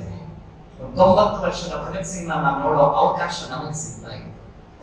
24 ವರ್ಷ ವಯಸ್ಸಿಗೆ 3 ಜನ ಸಿಂಹಗಳು ಮುಂದಿನ ಜನ್ಮ ಹೊಂದಿದ್ದರೆ ಮತ್ತೆ ಭಾರತದಲ್ಲಿ ಹುಟ್ಟೋಣ ಅಂತ 23ನೇ ತಾರೀಕು ನಾಡಿದ್ದು 23 ಶಹೀದ್ ದಿವಸ್ ಅಂತ ಆಚರಣೆ ಮಾಡ್ತಾರೆ. ಭಗತ್ ಸಿಂಗ್ ತನ್ನ ಬದುಕನ್ನ ದೇಶಕ್ಕಾಗಿ ಕೊಟ್ಟ ದಿನ ಮಾರ್ಚ್ 23. ಆವಾಗ ಜನ್ಮ ತಳೆದಂತೆ ಹೊಸ ಕ್ರಾಂತಿಯ ಪುಂಜವಾಗಿ ನೇತಾಜಿ ಸುಭಾಷ್ ಚಂದ್ರ ಬೋಸ್.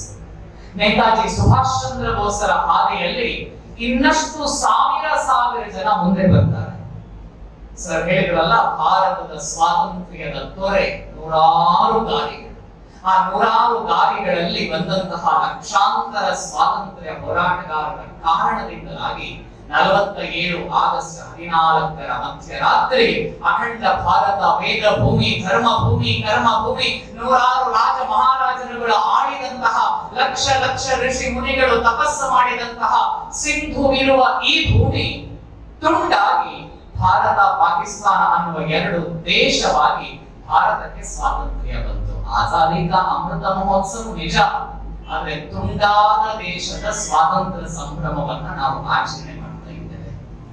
ತುಂಡಾದ ದೇಶದ ಸ್ವಾತಂತ್ರ್ಯ 75 ವರ್ಷಗಳು ಕಳೆದ ಬಳಿಕ ಇವತ್ತು ದೇಶದ ಒಳಗಡೆಯ ಸ್ಥಿತಿಗತಿಗಳು ಹೇಗಿದೆ ಅಂತ ನನಗಿಂತ ಚೆನ್ನಾಗಿ ಕಾನೂನು ಓದುವಂತಹ ನಿಮಗೆ ಗೊತ್ತಿದೆ.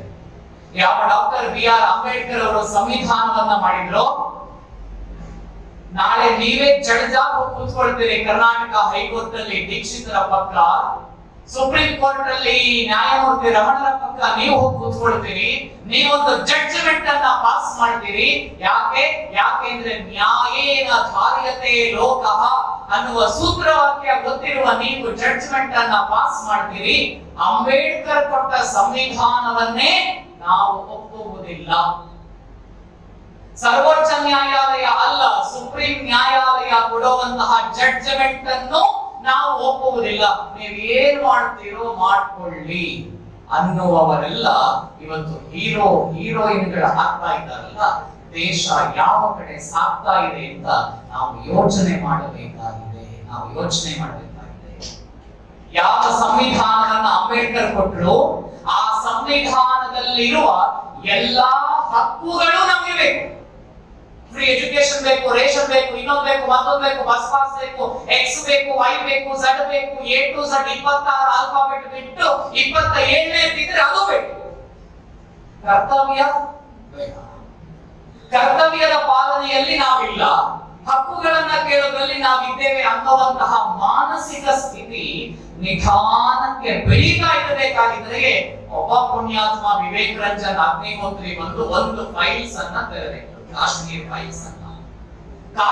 ಫೈಲ್ಸ್ ಅನ್ನುವ ಸಿನಿಮಾವನ್ನ ರದ್ದು ಮಾಡಬೇಕು ಅಂತ ಎಷ್ಟು ಪ್ರಯತ್ನಗಳಾಗಿತ್ತು ಗೊತ್ತಿದೆಯಾ ನಿಮಗೆ ದೇಶದಲ್ಲಿ? ಇವತ್ತು ಮಾನ್ಯ ಪ್ರಧಾನಮಂತ್ರಿಗಳೇ ಖುದ್ದಾಗಿ ಆ ಸಿನಿಮಾ ತಂಡಕ್ಕೆ ಅಭಿನಂದನೆಯನ್ನ ಸಲ್ಲಿಸಿದ್ದಾರೆ. ಪ್ರಧಾನಮಂತ್ರಿಗಳಿಂದಲೇ ಅಭಿನಂದನೆಗೆ ಒಳಗಾದಂತಹ ಸಿನಿಮಾವನ್ನ ನಿಷೇಧ ಮಾಡಬೇಕು ಅಂತ ಕಾಣದ ಕೈಗಳು ಹಗಲಿರುಳು ಶ್ರಮಿಸ್ತಾ ಇದ್ದಾರೆ. ಅದರ ಪೈರಸಿ ಫೈಲ್ ಅನ್ನ ಲೀಕ್ ಮಾಡಿದ್ರು, ನ್ಯಾಯಾಲಯಕ್ಕೆ ತಡೆಯಾಜ್ಞೆ ಒಡ್ಡಿದ್ರು. ಇವತ್ತು ಕೆಲವೊಂದಷ್ಟು ಅಂಗಡಿಗಳನ್ನ ಬಂದ್ ಮಾಡ್ತಾ ಇದ್ದಾರಂತೆ, ಅದು ಬೇರೆ ಕಾರಣಕ್ಕೋಸ್ಕರ. ಭಟ್ಕಳದ ಸಿನಿಮಾ ಮಂದಿರಗಳನ್ನ ಬೇಕಂತಲೇ ಹೌಸ್ಫುಲ್ ಅಂತ ಹೊರಗಡೆಯಿಂದ ಮಾಡೋ ಪ್ರಯತ್ನ ನಡೆಯಿತು. ರಾಯಚೂರಲ್ಲಿ, ಸಿಂದಗಿಯಲ್ಲಿ, ರಾಯಬಾಗದಂತಹ ಕೆಲವು ಸಿನಿಮಾ ಮಂದಿರಗಳಲ್ಲಿ ಹೊರಗಡೆಯಿಂದ ಹೌಸ್ಫುಲ್, ಒಳಗಡೆ ಖಾಲಿ. ಒಳಗಡೆ 4 ಜನ ಹೋಗ್ತಾರೆ, ಫೇಸ್ಬುಕ್ ಲೈವ್ ಕೊಡ್ತಾರೆ. ನೋಡಿ 150 ಆಸನಗಳ ಕೆಪಾಸಿಟಿ ಇರುವ ನಮ್ಮ ಊರಿನ ಸಿನಿಮಾ ಮಂದಿರದಲ್ಲಿ ಕಾಶ್ಮೀರ್ ಫೈಲ್ಸ್ ನೋಡೋದಕ್ಕೆ ಬಂದವರು 4 ಜನ, ಹೊರಗಡೆ ಹೌಸ್ಫುಲ್ ಬೋರ್ಡ್. ಎಂಥ ಮೋಸಗಳು ನಡೀತಾ ಇದೆ. ಕಾಶ್ಮೀರಿ ಪಂಡಿತರು ಸ್ವಾತಂತ್ರ್ಯದ ನಂತರ ನಮ್ಮದೇ ಸರ್ಕಾರ, ನಮ್ಮದೇ ಪ್ರೈಮ್ ಮಿನಿಸ್ಟರ್ ಉಕ್ರೇನ್ ನಲ್ಲಿ ಆದಾಗ ಸ್ವಾಮಿ ಮೋದಿ ಹೊರಬಲ್ಲೆ ಅಂತ ಪ್ರಾರ್ಥನೆ ಮಾಡಿದ್ರೆ ಮೋದಿ ಹೋಗ್ತಾರೆ, ಕರ್ಕೊಂಡು ಬರ್ತಾರೆ. ಅಮೆರಿಕಾದಲ್ಲಿ ತೊಂದರೆ ಆದ್ರೆ ಬನ್ನಿ ಅಂತ ಕರೆಯೋದು ಸಹಜ. ಆಫ್ರಿಕಾದಲ್ಲಿ ಎಲ್ಲಾದ್ರೂ ಭಾರತೀಯರು ಆಶ್ರಯವನ್ನ ಕಳ್ಕೊಂಡ್ರೆ ಇಲ್ಲಿಯವರು ಹೋಗಿ ರಕ್ಷಣೆ ಮಾಡಬೇಕಾದ್ದು ಸಹಜ. ಆದರೆ ಭಾರತದ ಒಳಗಡೆ ಭಾರತೀಯ ನಾಗರಿಕರು ಸಾವಿರಾರು ವರ್ಷಗಳ ಕಾಲ ವೇದ ಸಂಸ್ಕೃತಿಯನ್ನು ಉಳಿಸಿಕೊಂಡಂತಹ ಜನ ಅನಾಥರಾದರು, ಅತಂತ್ರರಾದರು. 3 ಅವಕಾಶ: ಒಂದು ಮತಾಂತರ ಆಗಿ, ಇಲ್ಲ ಸತ್ ಹೋಗಿ, ಇಲ್ಲ ಮನೆ ಬಿಟ್ಟು ಹೋಗಿ. ಮನೆ ಬಿಟ್ಟು ಹೋಗಬೇಕಾಗಿದ್ದರೆ ನಿಮ್ಮ ಮನೆಯ ಒಳಗಡೆ ಇರುವ 14ರಿಂದ 35 ವರ್ಷದ ಆಸುಪಾಸಿನ ಹೆಂಗಸರು, ಹೆಣ್ಣು ಮಕ್ಕಳನ್ನ ಬಿಟ್ಟು ನೀವು ಮಾತ್ರ ಹೋಗಿ. ಸುಮ್ಮನೆ ಕಾಶ್ಮೀರಿ ಪಂಡಿತರ ಕಥೆ ಕೇಳಬೇಕಾಗಿದ್ರೆ ಅಲ್ಪ ತಾಯಿನೇ ಕಾಶ್ಮೀರದಲ್ಲೂ ಆಗಿತ್ತು ಅಂತ ಯೋಚನೆ ಮಾಡ್ತಾರೆ.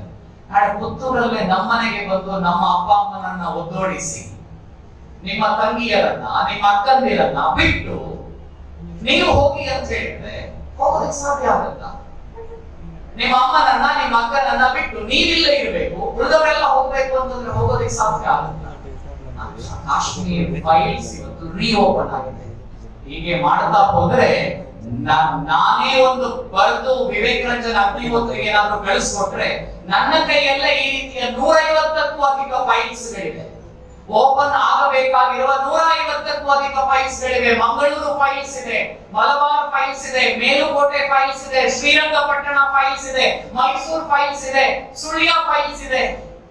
ಎಷ್ಟು ಫೈಲ್ಸ್ ಗಳನ್ನ ನಾವು ಯೋಚನೆ ಮಾಡಬಹುದು ಅಂತ ನೋಡಿ. ಇತಿಹಾಸದಲ್ಲಿ ಹುದುಗಿ ಹೋಗಿರುವ ಎಲ್ಲ ಅನ್ಯಾಯಗಳನ್ನ, ಅಕ್ರಮಗಳನ್ನ ನಾವು ನೀವು ಓದಿ, ನಾವು ನೀವು ಅರಿತುಕೊಂಡು ಅದನ್ನ ಮುಂದಿನ ಸಮಾಜಕ್ಕೆ, ತಲೆಮಾರಿಗೆ ಕೊಡದೇ ಇದ್ರೆ ನಾಳೆಯ ಭಾರತ ಭವಿತವ್ಯವಾಗಿರುವ ಭಾರತವಾಗಿ ಮೂಡಿ ಬರೋದಕ್ಕೆ ಸಾಧ್ಯ ಆಗುವುದಿಲ್ಲ. ಇವತ್ತು 75ರ ಹೊಸ್ತಿಲಿನಲ್ಲಿದ್ದೇವೆ. ಇವತ್ತು ನಮ್ಮನ್ನ, ಭಾರತವನ್ನ ಜಗತ್ತು ಗುರು ಅಂತ ಗೌರವಿಸ್ತಾ ಇದೆ. ಜಗತ್ತಿನ ಯಾವುದೇ ಮೂಲೆಯಲ್ಲಿ ಏನೇ ಸಮಸ್ಯೆಯಾದಾಗಲೂ ಕೂಡ ಒಂದು ಬಾರಿ ಭಾರತವನ್ನ ಕೇಳೋಣ, ಭಾರತ ಏನ್ ಹೇಳ್ತದೆ ಅನ್ನುವುದನ್ನ ಇವತ್ತು ವಿಶ್ವ ಯೋಚನೆ ಮಾಡ್ತಾ ಇದೆ. ಉಕ್ರೇನ್ ರಷ್ಯಾ ಯುದ್ಧ ಆದಾಗ ಸಂಭವನೀಯ ತೃತೀಯ ಯುದ್ಧವನ್ನ ತಡೆಗಟ್ಟುವ ಸಾಮರ್ಥ್ಯವಿರುವ, ಮಾತಿನ ಮೂಲಕ ತಡೆಗಟ್ಟುವ ಸಾಮರ್ಥ್ಯವಿರುವ ಜಗತ್ತಿನ ಅಷ್ಟೂ ರಾಷ್ಟ್ರಗಳ ಏಕಮೇವ ಅದ್ವಿತೀಯ ನಾಯಕ ಅದು ನರೇಂದ್ರ ಮೋದಿ ಮಾತ್ರ. ನರೇಂದ್ರ ಮೋದಿಯಿಂದ ಮಾತ್ರ ಮೂರನೇ ಯುದ್ಧವನ್ನ ತಡೆಗಟ್ಟುವುದಕ್ಕೆ ಸಾಧ್ಯ. ನಾನು ಹೇಳ್ತಾ ಇರೋದಲ್ಲ, ವಿಶ್ವಸಂಸ್ಥೆಯ ಅನೇಕ ನಾಯಕರು ಇದನ್ನು ಒಪ್ಪಿಕೊಂಡಿದ್ದಾರೆ. ಭಾರತ ಮನಸ್ಸು ಮಾಡಿದ್ರೆ ಜಗತ್ತು ಬದಲಾಗಬಹುದು, ಭಾರತ ಮನಸ್ಸು ಮಾಡಿದ್ರೆ ಜಗತ್ತಿಗೆ ಹೊಸ ಆಯಾಮವನ್ನು ಸೃಷ್ಟಿಸಬಹುದು ಅನ್ನುವಂತಹ ವಿಚಾರಗಳನ್ನ ಇವತ್ತು ಭಾರತ ಜಗತ್ತಿನಲ್ಲಿ ದಾಖಲು ಮಾಡಿದೆಯಲ್ಲ. ಅಂತಹ ಭಾರತವನ್ನ ಮುಂದಿನ ದಿವಸಗಳಲ್ಲಿ ಪ್ರವರ್ಧಮಾನ ಭಾರತವಾಗಿ, ಶಕ್ತಿಶಾಲಿ ಭಾರತವಾಗಿ, ತೇಜೋಪುಂಜ ಭಾರತವಾಗಿ ರೂಪಿಸಿಕೊಳ್ಳಬೇಕಾಗಿರುವಂತಹ ಜವಾಬ್ದಾರಿ ನಮ್ಮ ಮೇಲಿದೆ. ನಾನು ಯಾವಾಗಲೂ ವಿದ್ಯಾರ್ಥಿಗಳು ಸಿಕ್ಕಾಗ ಹೇಳುವಂತಹ ಒಂದು ಮಾತು, ಇವತ್ತು ಅದನ್ನ ಇಲ್ಲಿ ರಿಪೀಟ್ ಮಾಡ್ತಾ ಇದ್ದೇನೆ ಅಷ್ಟೇ. ನಮ್ಮ ನಾಯಕರುಗಳು, ನಮ್ಮ ಹೀರೋಗಳು ಯಾರು ಅಂತಂದ್ರೆ, ಇವತ್ತು ಮಕ್ಕಳಿಗೆಲ್ಲ, ಕಾಲೇಜ್ ವಿದ್ಯಾರ್ಥಿಗಳಿಗೆಲ್ಲ ಒಂದು ಹೊಸ ಸಿಂಡ್ರೋಮ್ ಶುರುವಾಗಿದೆ. ಅದೇ ನಾವು ಸೊಂಟ ಬಳಕಿಸಿಕೊಂಡು ಹೀಗೆ ನಡೆದಾಡಿಕೊಂಡು ಹೋಗುವಂಥದ್ದು. ಅದನ್ನ ಡಾಕ್ಟರ್ ಹತ್ರ ಹೋದ್ರೆ ಅದನ್ನ ಏನೋ ಶ್ರೀವಲ್ಲಿ ಸಿಂಡ್ರೋಮ್ ಅಂತ ಕರೀತಾರೆ. ಆ ರೀತಿಯ ಸಿಂಡ್ರೋಮ್ ಶುರುವಾಗಿದೆ. ಪಾಸ್ಪೋರ್ಟ್ಗೆ ಒಬ್ಬ ಹುಡುಗಿ ಅರ್ಜಿ ಸಲ್ಲಿಸ್ತಾಳೆ. ಪೊಲೀಸರು ಇನ್ಯಾರೋ ಒಬ್ರು ವೆರಿಫಿಕೇಶನ್ಗೆ ಮಕ್ಕಳು ಬಂದ್ರು. ಪೊಲೀಸರು ಮನೆಗೆ ಬಂದ್ರು. ಅದರಲ್ಲೊಂದು ಸಾಲ ಇತ್ತು, ಒಂದು ಲೈನ್ ಇತ್ತು, ಪರ್ಮನೆಂಟ್ ಐಡೆಂಟಿಫಿಕೇಶನ್ ಮಾರ್ಕ್ ಏನು ಅಂತ. ಮಗಳು ಕೇಳಿದ್ಲಂತೆ ಅಪ್ಪನ ಹತ್ರ, ಅಪ್ಪ ಪರ್ಮನೆಂಟ್ ಐಡೆಂಟಿಫಿಕೇಶನ್ ಮಾರ್ಕ್ ಅಂತ ಇಲ್ಲಿದೆ, ನಾವ್ ಏನ್ ಹಾಕಬೇಕು ಅಂತ. ಮೊಬೈಲ್ ಇನ್ ಲೆಫ್ಟ್ ಹ್ಯಾಂಡ್ ಅಂತ ಹಾಕುವುದು ಸಾಕಾಗಿದೆ.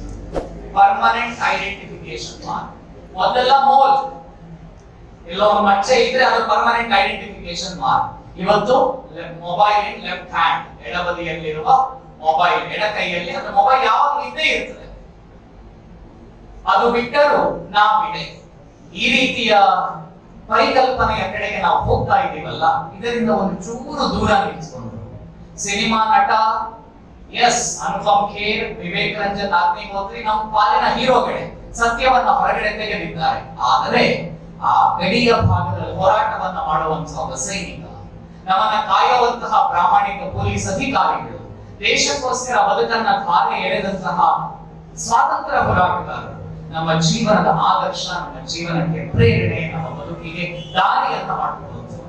ಅಂತಹ ಸೈನಿಕರು ನನ್ನ ಆದರ್ಶ, ಸ್ವಾತಂತ್ರ್ಯ ಹೋರಾಟಗಾರರು ನಮ್ಮ ಪ್ರೇರಣೆ ಅನ್ನುವ ಭಾವನೆಯನ್ನ ಇಟ್ಟುಕೊಂಡು ಆ ದಾರಿಯಲ್ಲಿ ನಾವೆಲ್ಲರೂ ಕೂಡ ಮುಂದಿನ ದಿವಸಗಳಲ್ಲಿ ಹೆಜ್ಜೆಯನ್ನ ಹಾಕೋಣ ಅನ್ನುವ ವಿಶ್ವಸನೀಯ ಮಾತುಗಳನ್ನ ಹೇಳ್ತಾ, ದಯವಿಟ್ಟು ತಾವೇನೋ ವಿದ್ಯಾರ್ಥಿಗಳು, ಅಧ್ಯಾಪಕರು ಸೇರಿ ಇವತ್ತು ಆಜಾದಿ 75ರ ಒಂದು ಸ್ಮರಣೆಯ ಕಾರ್ಯಕ್ರಮವನ್ನ ಮಾಡಿದ್ದೀರಿ. ಇದು ಅಂತ್ಯ ಅಲ್ಲ, ಇದೊಂದು ಆರಂಭ ಅಂತ ತಿಳಿದುಕೊಂಡು ಇಲ್ಲಿಂದ ಮಾರ್ಚ್ 23ಕ್ಕೆ ಭಗತ್ ಸಿಂಗ್ ರಥ, ಅಲ್ಲಿಂದ ಆರಂಭ ಆಗಿ ನಿರಂತರವಾಗಿ ನಾನು ಮೊದಲು ಯಾರಾದ್ರೂ ಒಂದು ಸ್ವಾತಂತ್ರ್ಯ ಹೋರಾಟಗಾರರ ಹೆಸರನ್ನ ಹೇಳಿ ಅಂತ ಕೇಳ್ತಾ ಇದ್ದಿದ್ರೆ ನನ್ನ ಅಲ್ಲಿ ಇದ್ದದ್ದು ಒಂದು 30ರಿಂದ 40 ಹೆಸರುಗಳಷ್ಟೇ.